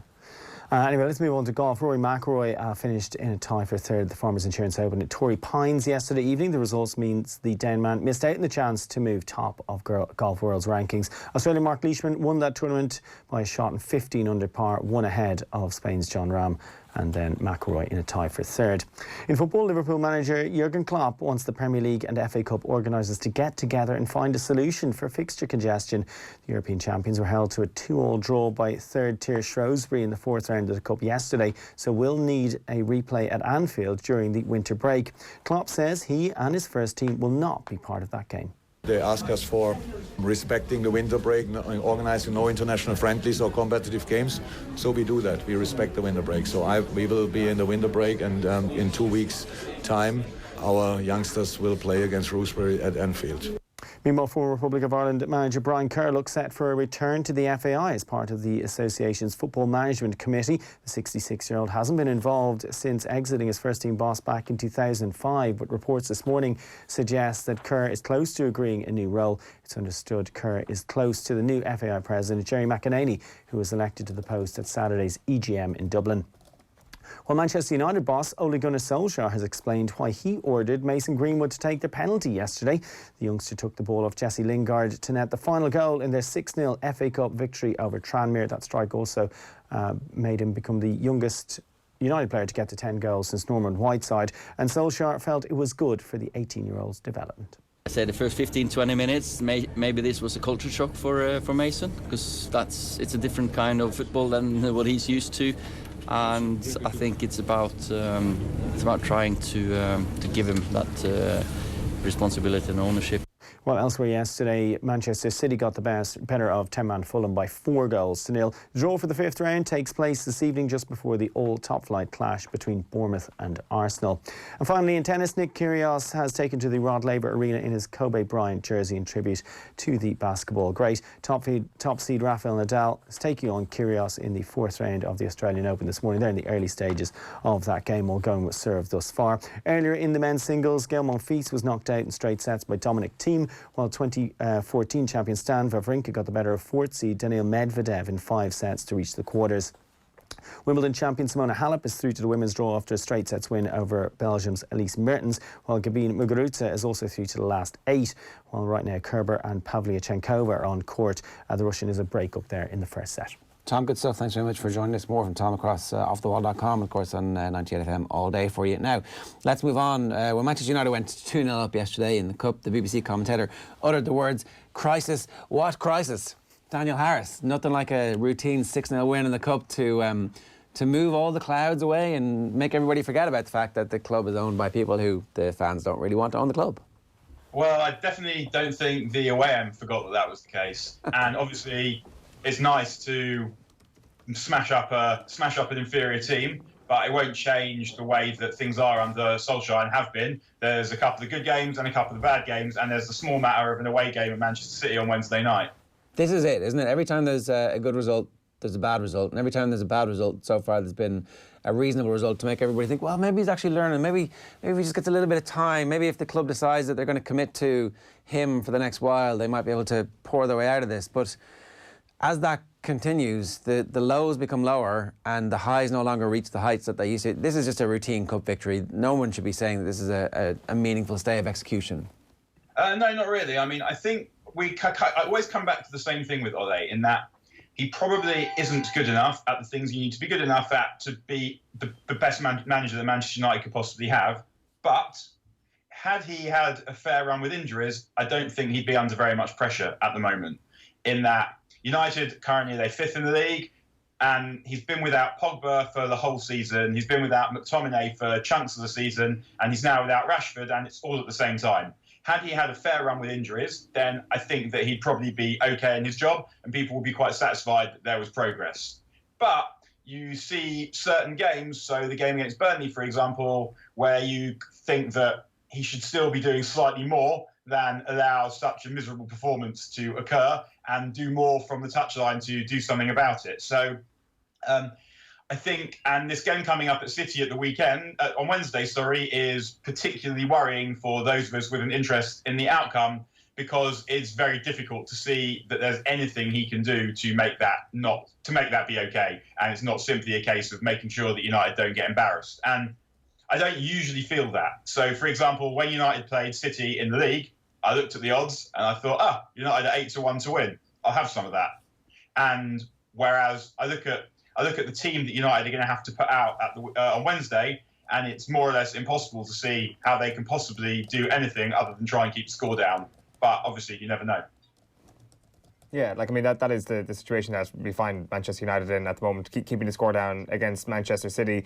The tie, you would have to say, is dead at this moment. There is a lot of potential hope for Manchester United, though. If you look at a potential performance this week, turning things around is probably a step too far. But I don't know, Daniel. I think that there is still a huge amount to be gained from this midweek, this sort of saving face, because it wasn't so much just the result of the first Manchester City game. It was the sort of mood music around it at Old Trafford, the legends sitting in the crowd, clearly unhappy with what was going on, and it almost felt like the lowest ebb. Whereas there's a part 2 to the lowest ebb. There is a part for saving face here. Yeah, well, 3-1 with United's first 11 is not over. but 3-1 with the 11 United will have to put out is problematic. And of course, the manner of the first half against City was not good. Although I guess it's not really even the first half. Until City scored, United were actually, I thought, the better team in the game and were doing okay. And we've seen City do what they did to United in the last 25 minutes of that half. We've seen them do it to better teams than United as well. And what happened in that game was Guardiola worked out that if he paid 17 midfield players, United would not be able to get the ball. And if he does that again, it's pretty hard to see what United can do about it. And it's true that keeping the score down against City and not getting thrashed by Liverpool is no particular reason for celebration or no particular sign of progress. But that's where United are. And if we're talking specifically about Ole, I don't think that if you gave Pochettino the job, let's say, I would be no more confident going into this game. Even though I know Pochettino is a better manager than Ole, I saw good Spurs teams of his get whacked by City as well. So there's no easy answer because the Glazers aren't going anywhere. And that is the principal problem at United, is that they have owners that have run an NFL franchise into the ground and are continuing to do so because the circle of money keeps going round. And they're now doing the same with United. I think the biggest change recently was that they've now stopped trying to get in the top four. If they'd given Ole another, let's say, £100 million, which sounds like a lot of money, but in the context of football clubs and in the context of one of the richest football clubs in the world, it's not really that much money at all.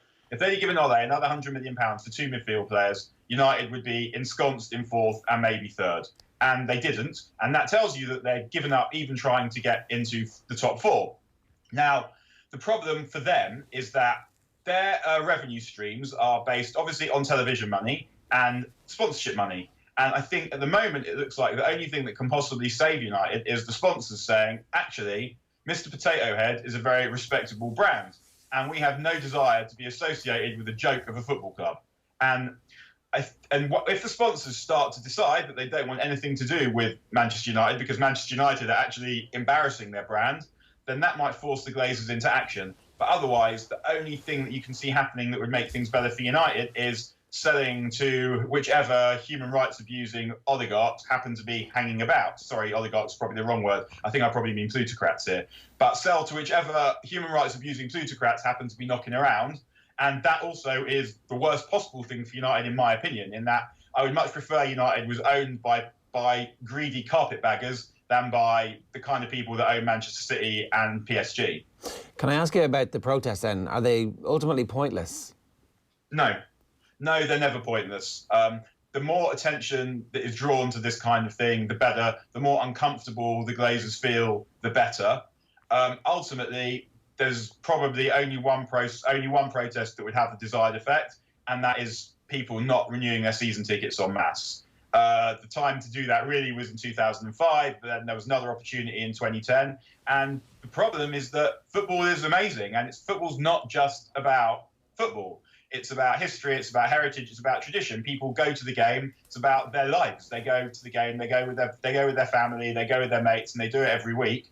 And giving that up is very hard to do, particularly if you don't think that other people will give it up. So the fans are in an invidious position where, in a sense, stopping the Glazers has sort of become incumbent, or not incumbent upon them, but they have some element of power to stop that from happening, except what you're asking them to do is you're asking them to neglect, ignore, reject their personal family history and tradition and their lifestyle and their routine, and people are unwilling to do that with good reason.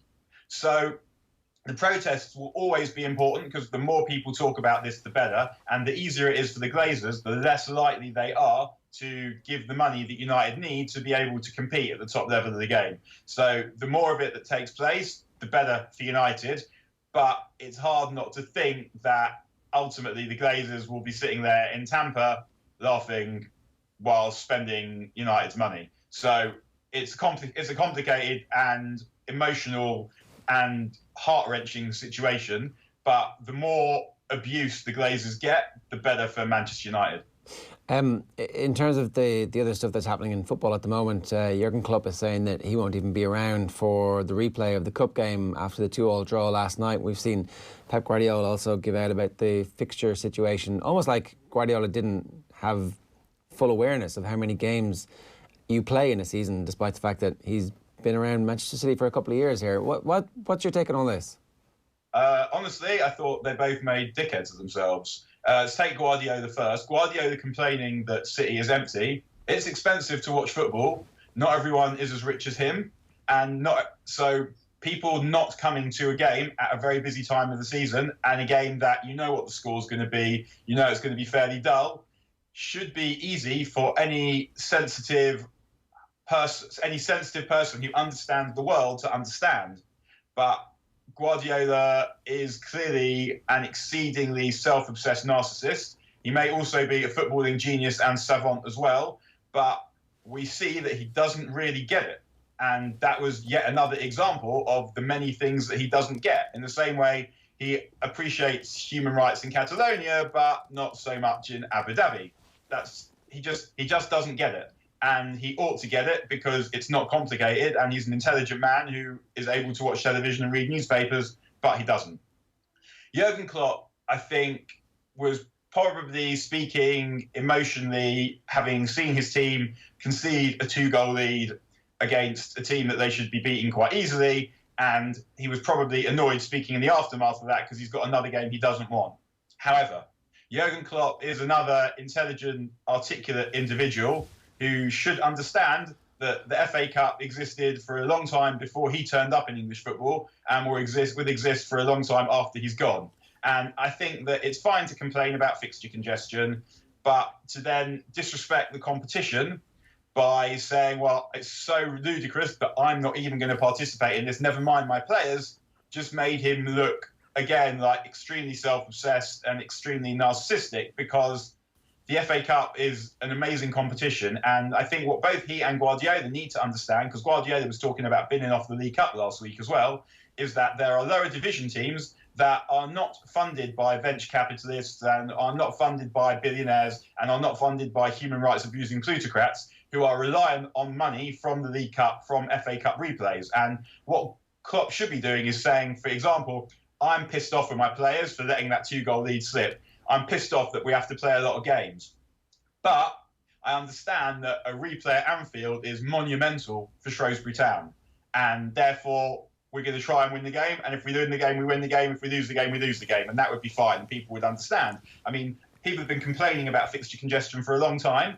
And it is difficult. The human body can only do so much. It can only peak so many times. So I wouldn't disrespect Klopp for not picking any first-team players, but not turning up himself because he is somehow above this now, made him look like an absolute throbber. And there's no sensible way of saying that, and I don't think there is an other side to that particular line of the argument. I think he might actually end up showing up. We'll wait and see if he's on the touchline or not. Kind of him. He should do, really. He should do. And surely somebody's going to tap him on the shoulder and say, you need to show up. It's a big game. Show up. And, you know, fans are going to pay money to buy a ticket, and at least if they're not going to see the team, they should be able to see you. So it's not so much about seeing him. I mean, no one's coming to see Jurgen Klopp. It's about the fact that he's the manager of Liverpool, and there's a game taking place in which Liverpool are playing. And so for him to say, I can't risk my good players because we've got to win the league. We want to retain the European Cup. Yeah. Everyone would understand that. People have been doing that for a long time. But saying he himself is not going to manage the team.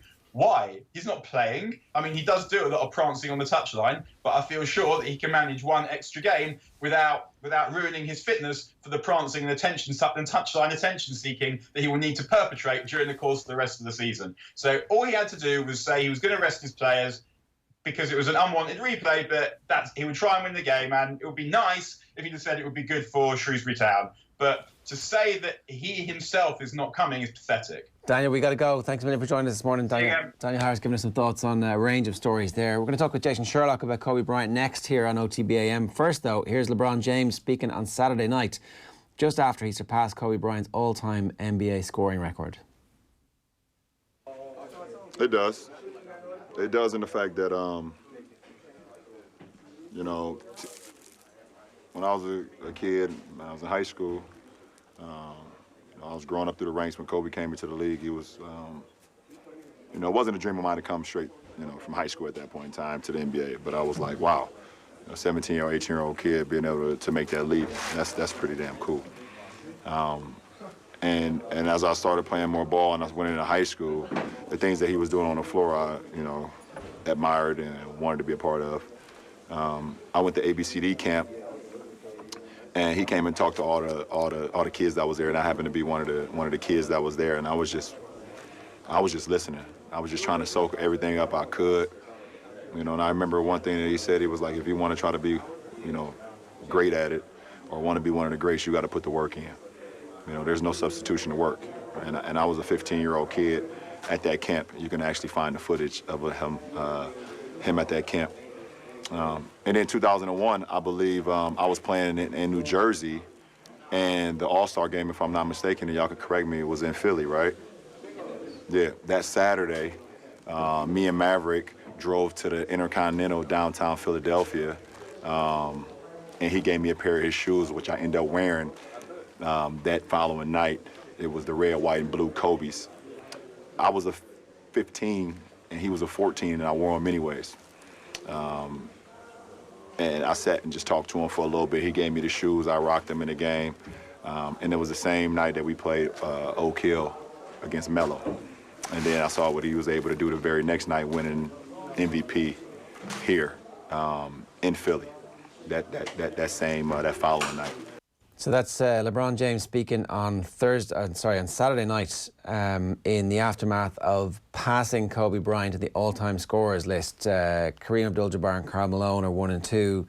3 is now LeBron James, and 4 is Kobe Bryant. So that there were the impact that LeBron spoke about Kobe having on his career. I'm delighted to say this morning we've got Jason Sherlock with us. Jason, you obviously a basketball fan, a player, somebody who studied the game, somebody who kind of watched the career of Kobe Bryant, and it's remarkable too that Kobe Bryant was kind of one of those players who came along at the perfect moment in terms of being able to follow somebody 6,000 miles away, because email and the internet began around the same time as Kobe Bryant did, and so therefore we actually got much more exposure to him than we might have done previous generations. Can you talk to us a little bit about how much you followed his career and why you did? Yeah, and I suppose obviously it's a very tragic situation that we all witnessed yesterday evening, just on a human level, as we know. But I suppose from a sporting point of view, I think, like so many greats, I think Kobe's legacy will be that there'll be so many sports people that don't really know anything about basketball that will be YouTubing him and looking for information on him.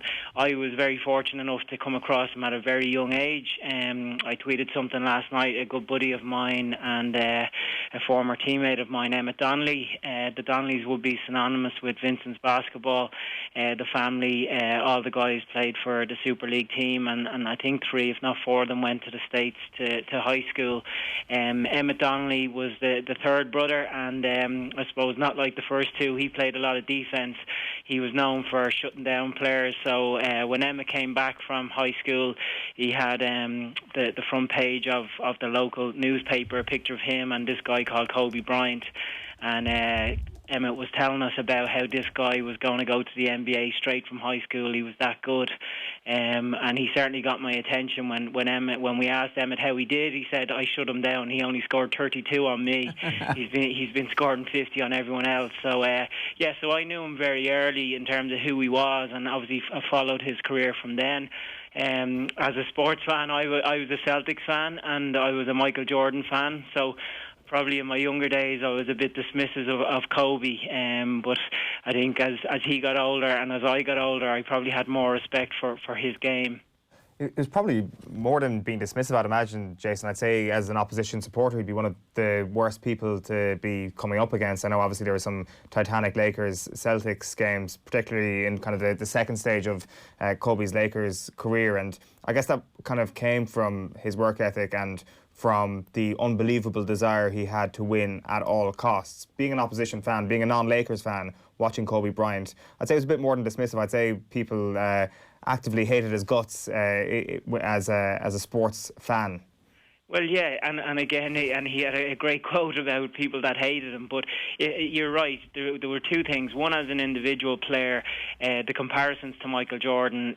For me, Michael was the GOAT and is the GOAT. And again, for anyone even to be in the same conversation of Michael, particularly when Michael was still playing, I think it's a bit different from LeBron now because they're kind of removed. But to actually play in that environment and to be able to excel, and again, the influence that Michael had on his career and how he admired him and how he kind of tailored his game very similar to Michael. And then as a team, I think Kobe played the game with a chip on his shoulder, and in his first kind of stint with the Lakers, or the first monopoly, he had Shaq, and he probably didn't get the credit that he deserved. And then to go and be successful without necessarily having Shaq, no different than Michael, he appreciated the players around him. It wasn't good enough to be the best player he could be. He had to make his teammates better. So as a sports person, to be able to look at that and see how he was able to interpret that and how he was able to influence his teammates was very special. And then as he finished playing, to be able to look back and understand what was actually going on in games, like for me, it's Michael, it's Kobe, and it's LeBron. LeBron and Michael, I suppose they were very dependent and are very dependent on their talent. Kobe was a different player. He seemed to have to work for everything. So as an athlete, to be able to understand that, to be able to interpret what's going on, there's a great movie there, Kobe Doing Work, that was directed by Spike Lee. And that just gave you an insight into his mindset, the way that he was able to picture every play, every situation, not only from his perspective, but he could see it from his teammates' perspective. To be able to have that presence, that poise, to understand the situation, it's really enlightening. And again, as I said, I'm sure there'll be a lot of young sports people checking Kobe out this morning. So it was his brain as well as his talent that separated him? Absolutely. Like, I think that the great ones, it is always between the ears. You know, the physical talent, yes, some people have more than others, but ultimately it will come down between the ears.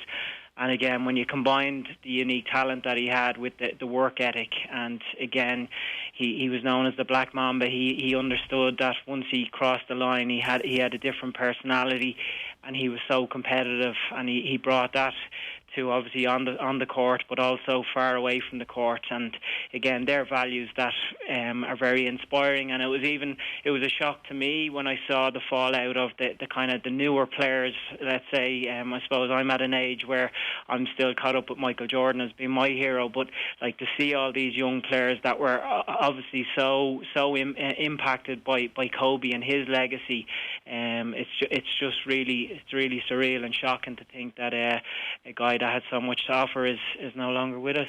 The Olympic Games is something that I think maybe if you're kind of not a regular NBA fan, you don't fully appreciate just how important the Olympic Games tends to be to this group of players, because they get to play together for the one time in their careers. And it's funny how when the American sites and the American newscasters were listing off his achievements, the 2 gold medals were almost in advance of the 2 finals MVPs.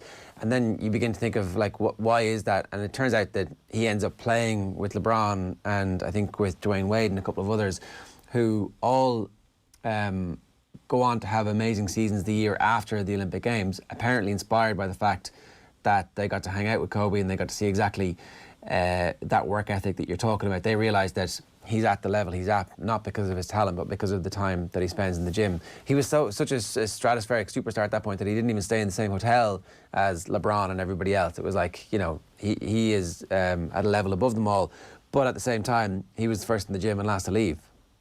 Yeah, and like again, I've been very fortunate enough in my own playing career, and from a coaching point of view, you see these individuals, and that's when people talk about culture and environment, role models, like that's what you want from players, you know, that to kind of to show the way. And I had a few of them that had a big impact on me, and I've no doubt in that situation that would have been similar for those guys. And again, that's the legacy that he left. That's the benchmark that he had. And You spoke and you played a bit of LeBron's interview there about the impact that he had on LeBron's career. And look at LeBron now.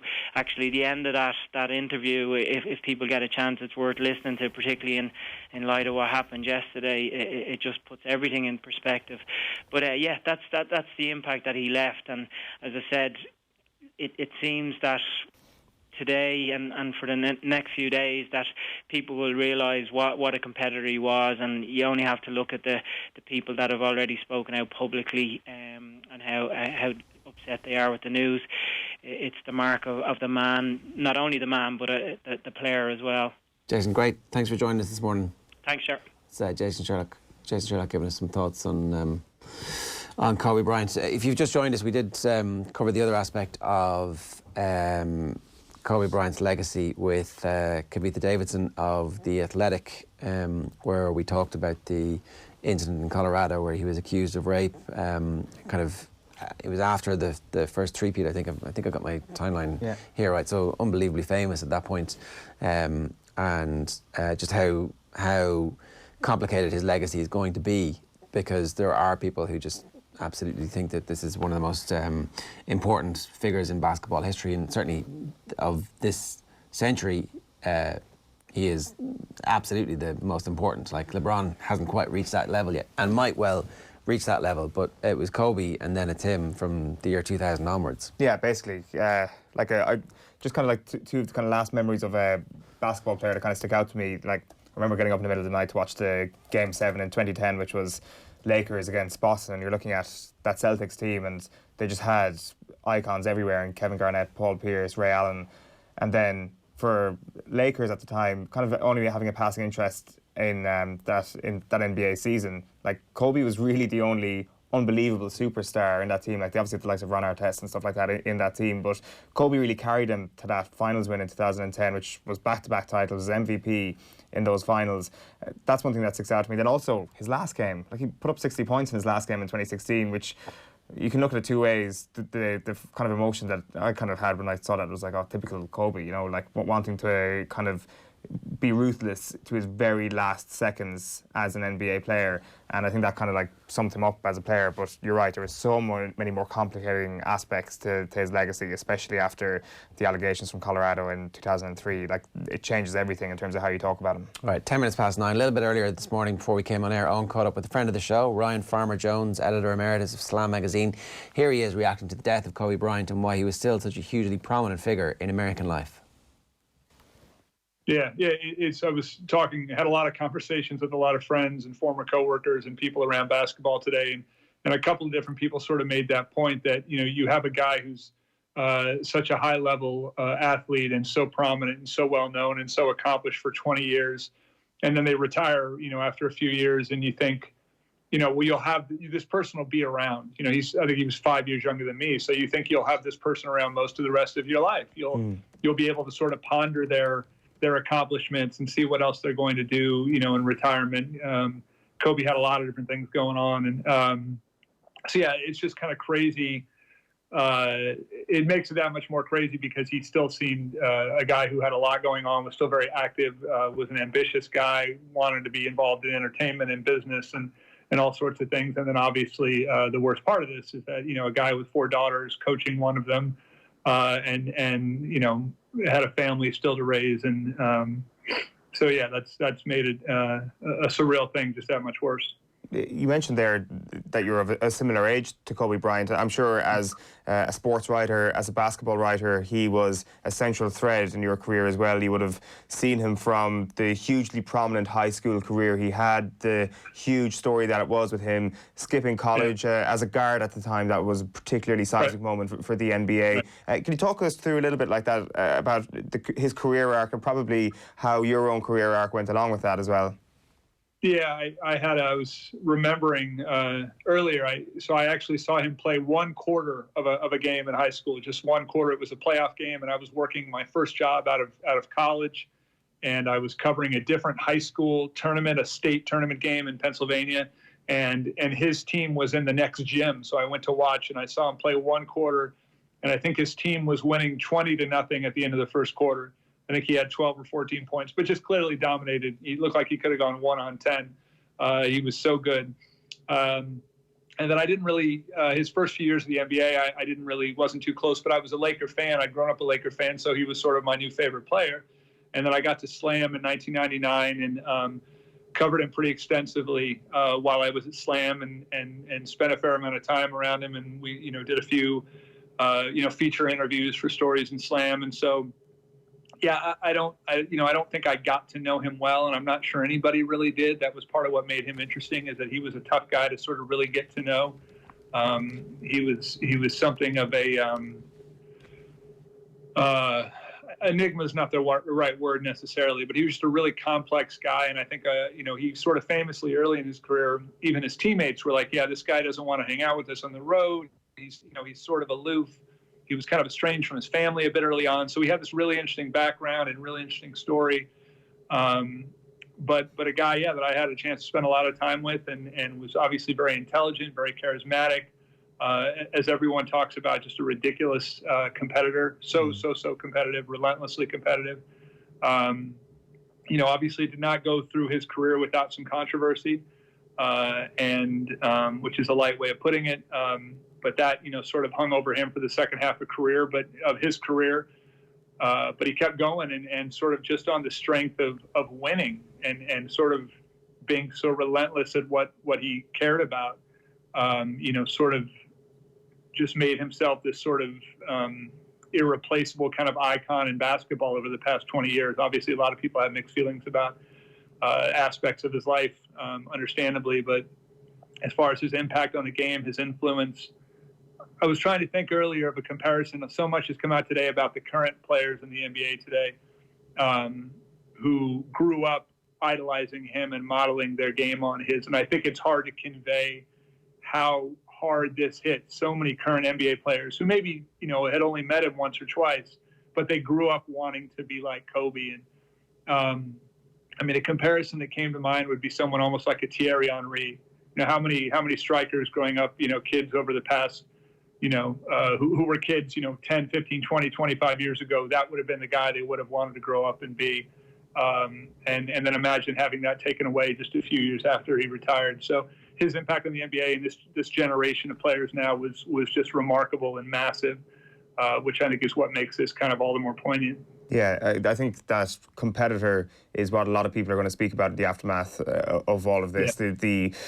I guess incomparable levels to which he tried to succeed in the game, that obviously created opinions of him when you were up against him, when you were an opposition fan, I'd imagine, where he was always the bad guy on the court. This is something that's probably going to be his legacy on the game. As you mentioned, the kids are not just... The kids that are now the stars in the NBA are not just looking at this guy as an unbelievably talented shooter. They're looking at this guy who brought competitiveness to a whole new level. And I think perhaps if you look through his Lakers career, the post-Shaq era is probably something that he got a lot of joy from personally, because it was about Kobe this time. It wasn't just about Shaquille O'Neal. Yeah, it was always fascinating to watch. And again, I was a Laker fan when they first got together. And so I sort of, to watch that. And as a Laker fan, you just wanted it to work. You didn't care if they liked each other, right? You just wanted it to work and see them succeed. But when Shaq left, and that was around the time that then he and I had talked a fair amount, I'd had a chance to have a lot of access to him. And there was that sort of constant fight you could see with him. He wanted to win more than anything. And having Shaq next to him helped him win. But he also wanted to do it on his own terms, and he wanted to be the guy. And he couldn't do that as long as Shaq was there. So when Shaquille O'Neal left and Kobe was clearly the guy on those teams, he still needed help. But that was sort of another level to him that you saw that he really, and it was, that Jordan, that career-long comparison to Michael Jordan, he replicated Jordan as closely as anyone ever could have. And to be able to then have a team where, again, post-Shaq, like you said, they were clearly his teams and he was clearly the guy. You really got to see him sort of at his peak as a competitor. Yeah, you mentioned there as well the sort of level to which he'd gone to post-career. I think, he skipped college. If he'd gone through college, I think the general consensus is that he would have flown through it, that he was gifted no matter what he was going to do. He was a smart guy. Can you talk us through what he had done post-career? Winning an Oscar, all that sort of stuff, that had actually shown Kobe Bryant as a man who was going to succeed in business. He could have become a coach, he could have become a GM. Who knows what he was going to do if he'd gone back into basketball. But he had shown so many characteristics off the court that he was going to succeed. Yeah, I was actually about a month ago, right before Christmas here, I was out in California visiting family, and a friend of mine, a former co-worker of mine from Slam, now works for Kobe's company. And so my family and I had a chance to kind of tour his office, and I think we missed Kobe by 10 minutes that afternoon. I hadn't seen him in years, and we missed him that day. But my friend who works for him now sort of gave us the tour of his space there, his office space in Southern California. And he's got sort of studio space, and there's creative space for people editing videos, which ESPN used, where Kobe would analyze things. And there was just all these levels of Kobe's creativity and his business acumen and his competitiveness all sort of coming together in this space. And he had this team of people who worked for him. And you just got a sense of his vision. It was very much about the things he wanted to do, the things he cared about. They were working on editing a documentary that I assume will still come out at some point on his final NBA season. And my friend who worked there made the point, he's like, if you look at all the things like LeBron is doing, for example, LeBron is big on partnering with big established, entertainment things or businesses, which is fine. Whereas Kobe's thing was he wants to do all those things on his own. He wants to be his vision. And that's very consistent with my experience with him when we were at Slam. He was trying to dictate cover choices for us. Other athletes didn't do that. So he was just a very unique guy that way. And I think it was a pretty high ceiling as far as what he might have continued to do in his career. It was going to be whatever he wanted to do, he would have pulled off. Yeah, that's very interesting. I guess kind of a couple of points to wrap up then. I mean, you mentioned Southern California there. You can just imagine the scenes there over the last 12 hours or so. It's a place that fell in love with Kobe Bryant, I think it's fair to say. I think when we talk about the basketball player and how a lot of people would have seen him as the basketballing villain as their opposition teams, you flip that in Southern California as a Lakers fan yourself. Like, what has that reaction been like from the people you've spoken to in that part of the world right now? That's really one of the things that's been driven home. I'm from Southern California. I haven't lived there in many years, but I'm from out there. Again, I grew up a huge Laker fan. And someone today on Twitter actually made the point that,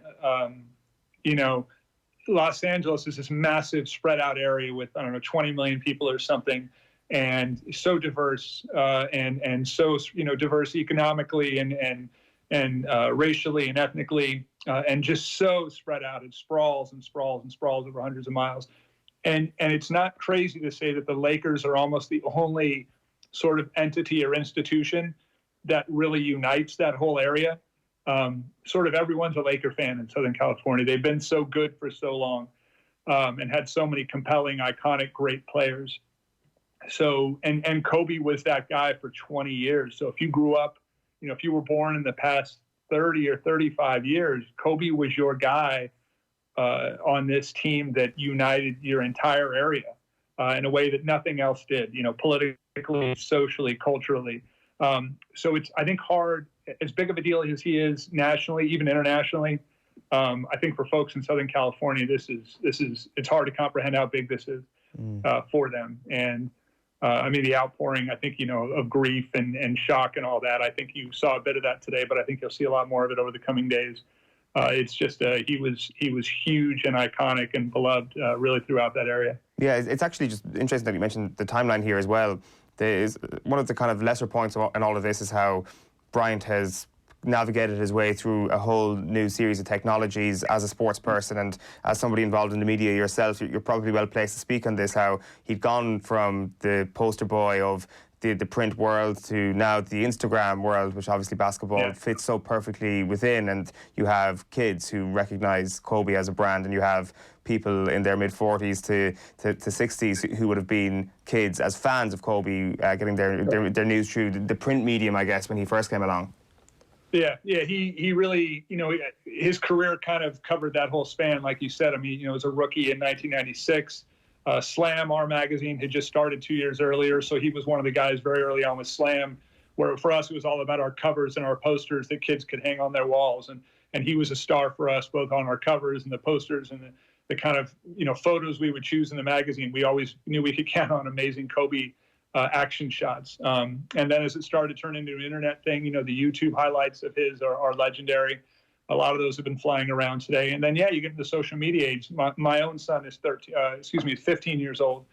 And he really only knows Kobe as a guy that he's seen highlights of on Instagram, but he knows from that this guy was something special. There's just these layers. There's these layers to his career and the eras that he spanned. And like you were saying, again, he was going to be, he was clearly already in his post-playing career focused on, sort of creating these new chapters for himself where he was going to make an impact in entertainment and business and who knows what else. Has there been a more compelling American athlete? I think I said that today, and I don't think there has been in my lifetime.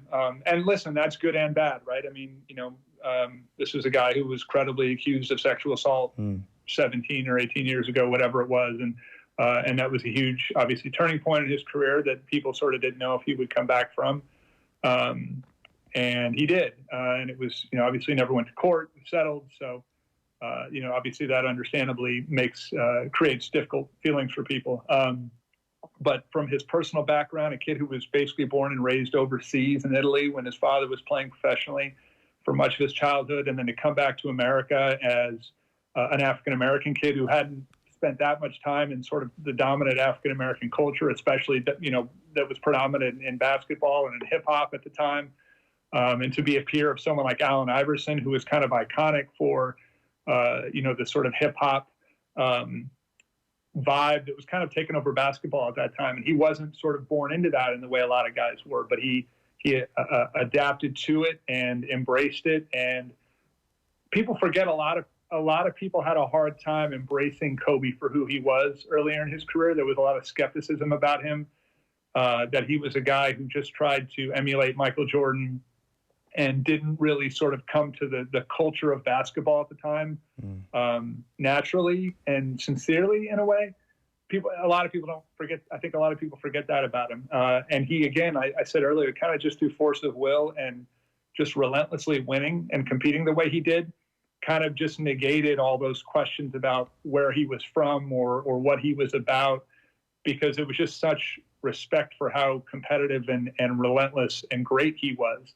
And what a winner he was, obviously. And so a lot of those other doubts and that skepticism about him kind of disappeared over time in a way that even now I'm thinking about it, it's kind of, you sort of forget about it, Yeah. that there were ever any questions about Kobe sort of belonging in a way, and there really were early on. So yeah, to your question, I think just an incredibly compelling character in American sports and international sports, as big as basketball is. I mean, someone was talking to someone earlier who made the point, when this news were to sort of hit China, when China wakes up, he was huge, massive in China, and that's such a massive market for the NBA as well. So, his reach, I think, has been profound, and his story and his character through all this has been a fascinating thing to follow. I've been lucky, I think, to follow him for, almost 25 years in one form or another, and just very sad about this right now. Yeah, like just because you mentioned it there a couple of times, like it's a tricky thing to talk about, I guess, or some people don't want to talk about in the immediate aftermath of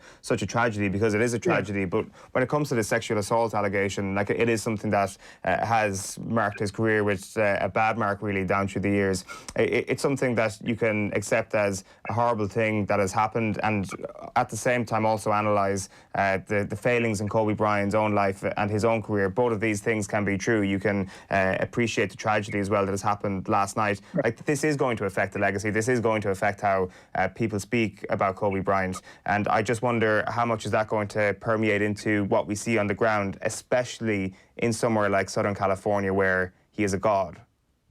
Right. I mean, I think for the most part, basketball people, basketball fans, other players, basketball media, for the most part, are not going to focus on that. I mean, I'm sure it's going to be a mention in every obituary. I think it has to be, but I don't think it'll be the defining thing for really anybody who's very close to basketball.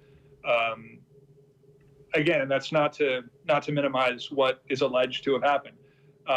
Just to say that if you look at the entirety of his life and career, and how much he accomplished. And, obviously it's been fascinating to watch in recent years. He's become such a strong advocate for women's basketball and girls basketball, obviously coaching his daughter, but he's been among the biggest proponents of women's professional basketball and even women's college basketball here. And that's been a real change in recent years for, NBA players and former NBA players to embrace the women's league and the women's game. And he was at the forefront of that. So that's part of who he was, as well as being, a loving father of 4 daughters and everything else he's been involved in. So, without judging, I guess you can just sort of acknowledge all of that together as part of who he was. And, again, I think, like you asked earlier, to the extent of what a compelling character he was in so many ways, that thread is a big part of it. Yeah, for sure. Listen, Ryan Farmer-Jones, it's been great chatting to you. Thanks a million for staying up late for us tonight. Thanks for taking the call. Thanks, Owen. OTB AM.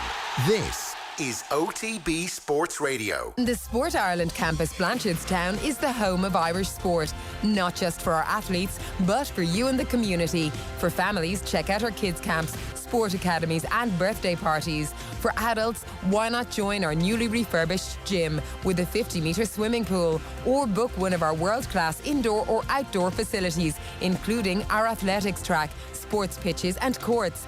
And for companies, check out our team building days, conference facilities and events. All this and more at sportirelandcampus.ie. OTB AM. Right, time for us to wrap up the story, the entire weekend, with the biggest story of the weekend. Kevin Kilbane is still dancing on ice. He's got one more week to go. You made it. Your birthday's next week, right? Yeah, what is that? All I've got one more week. Can I not get through next week again? Well, I don't know. I mean, you tell us. Yeah, does it look like I'm at the end of the road? Is that kind of how it's feeling now, is it? Well, all I'm doing is going by your stated ambition was to just make it past your birthdays. Yeah, we said that. Go to the birthdays and that's it. So we'll see now. I don't know. It was good crack last night because I didn't expect to get through last night actually, but it was what we had good fun anyway. We had good fun in the bar afterwards as well. I'd say so. It's amazing. Obviously, the public have really got on your side because the scores perhaps weren't what you expected last night or weren't what you were aiming for. So the public have taken to you. Why do you think that is? Yeah, well, the scores certainly wasn't what I expected at the start. I obviously wanted to get better, but the skate was crap, wasn't it? Let's be honest. So I can't really go beyond that. I was terrible last night, but it's the way it is. I don't know. I think there was maybe a bit more of a push last night. I think a few friends maybe got on Instagram, got on Twitter, and give us a bit of a push. And I think there's the Irish supporters branches over here as well, got behind me as well over the weekend. So that was good. So I got a bit of support last night, which was great. My theory, Kevin, is that you should just go all out next week and do your most complicated skate next. And no matter how it goes, you're going to be a win because either A, you pull off a really complicated routine and you get higher scores, or B, you fall on your arse and everyone will feel perhaps more sorry for you and that sympathy vote just gets bigger and bigger. Yeah, there's maybe something in that as well. I've been getting technical analysis off Nathan Murphy in the bar till probably midnight last night, telling me exactly what I should be doing next week, what track I should be going to, what moves I should be pulling off, how I should be impressing the judges. So Nathan's given me all last night, so we've got it sorted what we're going to do. What colour are your fingernails next week, Kev? No, that's actually that was actually when I got back in last night as well. So yeah, there you go. Yeah, there you go, Jay. Have you got anything to say? A good night. A good night. It was good. It was a good night. We had a really good night. Nathan was on the red wine. The red wine was flowing with him. He was letting himself down a little bit. He was starstruck in the room. He was going around Mora, getting photographs. And then Eoin, he was chatting to John Barrowman. He was giving John Barrowman a bit of stick as well in the bar after the game. He was, yeah. Dead right. So how does Nathan Murphy approach Maura Higgins for a selfie then? She was floating around. She's good crack, so she came over for a bit of a chat with the lads. So I had a couple of friends over as well. So Nathan and his wife Debbie were there. So Nathan was all over. Nathan was purely starstruck. Honest to God, he was. In the middle there, you can see his beard. And look, what's that? He's wrapped. He's literally wrapped in the Mayo flag. Oh yeah, the Mayo flag's been out in force. So yeah, he was desperate to get it out all night. Anyway, we had a photograph down by the ice, but he didn't let it loose from his arms all evening. I mean, look, the man is committed. What can you say? Yeah. So next week they told us it's fairy tale. I mean, look, you know, Prince Charming. Is that who you're going to be in the fairy tale, or do you know it? No, I don't know. I don't even know what my track is yet. In recent weeks, they've given us we've kind of got an idea what the track would be the following week on the Thursday and the Friday. But I think they expected me to go last night. I think that's kind of how it was. So I've not even been told. But I'll get to know what the track is today, and then we'll get the routine in place. But you weren't even in the bottom two, so that's a good sign. There's a chance that, like, you know, worst case scenario, you're like slightly ahead of the person. You might be in the skate off next week. If I'm in the skate off, I'm gone. Let's be honest about that now. I can't. Everyone that's left now, they're all way better. So that's where I'm at. So I've got to avoid the skate off to be in next week. Can you get better? One of the judges was like, I just want you to get better. It's like, is it too late? I mean, you know, the whole. There was a little bit of, it seemed like a double entendre about, are you practicing with your hips at one point? Yeah. Well, do you know, I think it took me so long to get the basics. Everybody seemed to have the basics before they even started. That was the thing. So I was way behind to start. That was the level that I was at. So the basics took me probably 6 weeks. And then you're almost going straight into your routine at that stage, 6-8 weeks in. And that was kind of where I'm at. So I'm still way behind on basics. So I'm still doing stuff that probably the guys were doing 2 months ago. That's where I'm still trying to get up to speed on. Yeah. You know, your physical shape seems good. Your back, it's totally fine. Feel good. Feel great. Honestly, I said that to you the other week, didn't I? My back. I'm pain free for the first time in about 15, could be 20 years. It's a bit mad, honestly, isn't it? It's incredible. Yeah, it really is. And it's all down to posture. It's how you present yourself, how you hold yourself, everything like this. Yeah. And the dyed red streaks in the hair, is that something you're gonna commit to in the future? No, well, I think you know that. Can you still see? I had a bit of guy liner in last night as well. Can you still see that? Yeah. A bit of the eyeliner in there. So, I said to you when we started, Jerry, I said to you, didn't I? Look, I'm in it. You just got to go with it, and that's it. So, whatever they dress me in, they dress me in now. Tommy wants to know, can you keep the clothes? I think he wants to borrow them for Halloween. Oh, does he? Yeah. Does he want it? I thought he might want it for something else, you know. But anyway, he can borrow the outfit from last night. Yeah, no problem. He can have that. He can have the vest. But say Tommy would look well down Meath Hill, wouldn't he? Going out in the biker vest. Straight in training on it. Kev, best of luck. Keep it going. Keep it lit. Cheers. Yeah, don't expect me on. I will say to you, don't expect me on next week. Next week's the birthday weekend. It could be a heavy night, so you might not see me next week. Look, we want live footage for wherever you are at 9:30 on Monday morning. Come on, perfect. Yeah, we'll see. Yeah, that could be. I could be still awake at that stage. Yeah, perfect. Right, good luck. See you. Cheers, lads. All the best. Take it easy. Kevin Kilbane giving us some reaction. Post-match analysis. He did after the game. We were in, so he's treating it like a game. Very honest, as he should be. Searing honesty from Kevin Kilbane there about his performance last night. Are we to expect we didn't. We missed the lead. You made your ITV debut last night. I did. How many people spotted it? Not many, to be quite. I think I've got like 2 messages. Right. Like. You stuck it up on your own. Expecting about 4 or 5. No, I might put it up today. We'll see. Yeah. Might delete later. Who knows? How was it though? You must have been like. Well, like it was. You've got an agent now, I presume. On the back of it. Yeah, my people spoke to their people, and right. They got that set up. And yeah, it was basically Kevin and Brianne were watching me on an iPad, so I was watching them watching me, and it was a very unusual Sunday evening's experience. Yeah. I will say it is unfair that this kid from diversity is allowed to compete. Because he can dance. Because he can dance. Yeah. Like people are like, well, it's on ice and it's different. It's not. It's not. Like he's got far more natural grace. Like the way his arms move just looks natural to him. Whereas Kevin Kilbane, he just looks like iRobot or something like that. So it's just we're coming from impossibly different places here.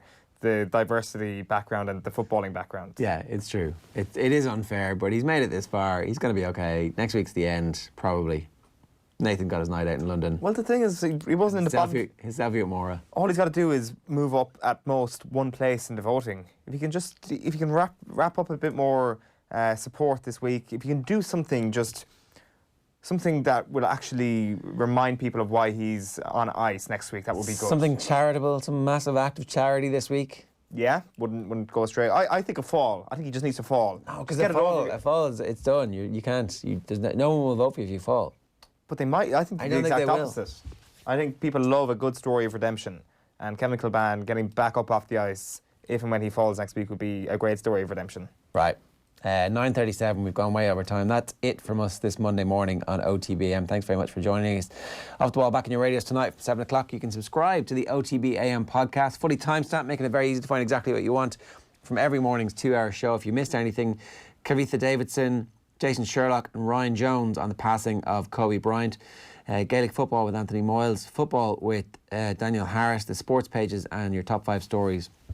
We'll get more into them on tomorrow's show. You can find us on podcasts wherever you get them, or on YouTube. You can also cast us to your smart TV. Best place to get our podcasts is the Go Loud app. OTBAM, Ireland's only first sports breakfast show, here every morning from 7:30. We'll see you tomorrow morning at 7:30. Best of luck. OTB AM. This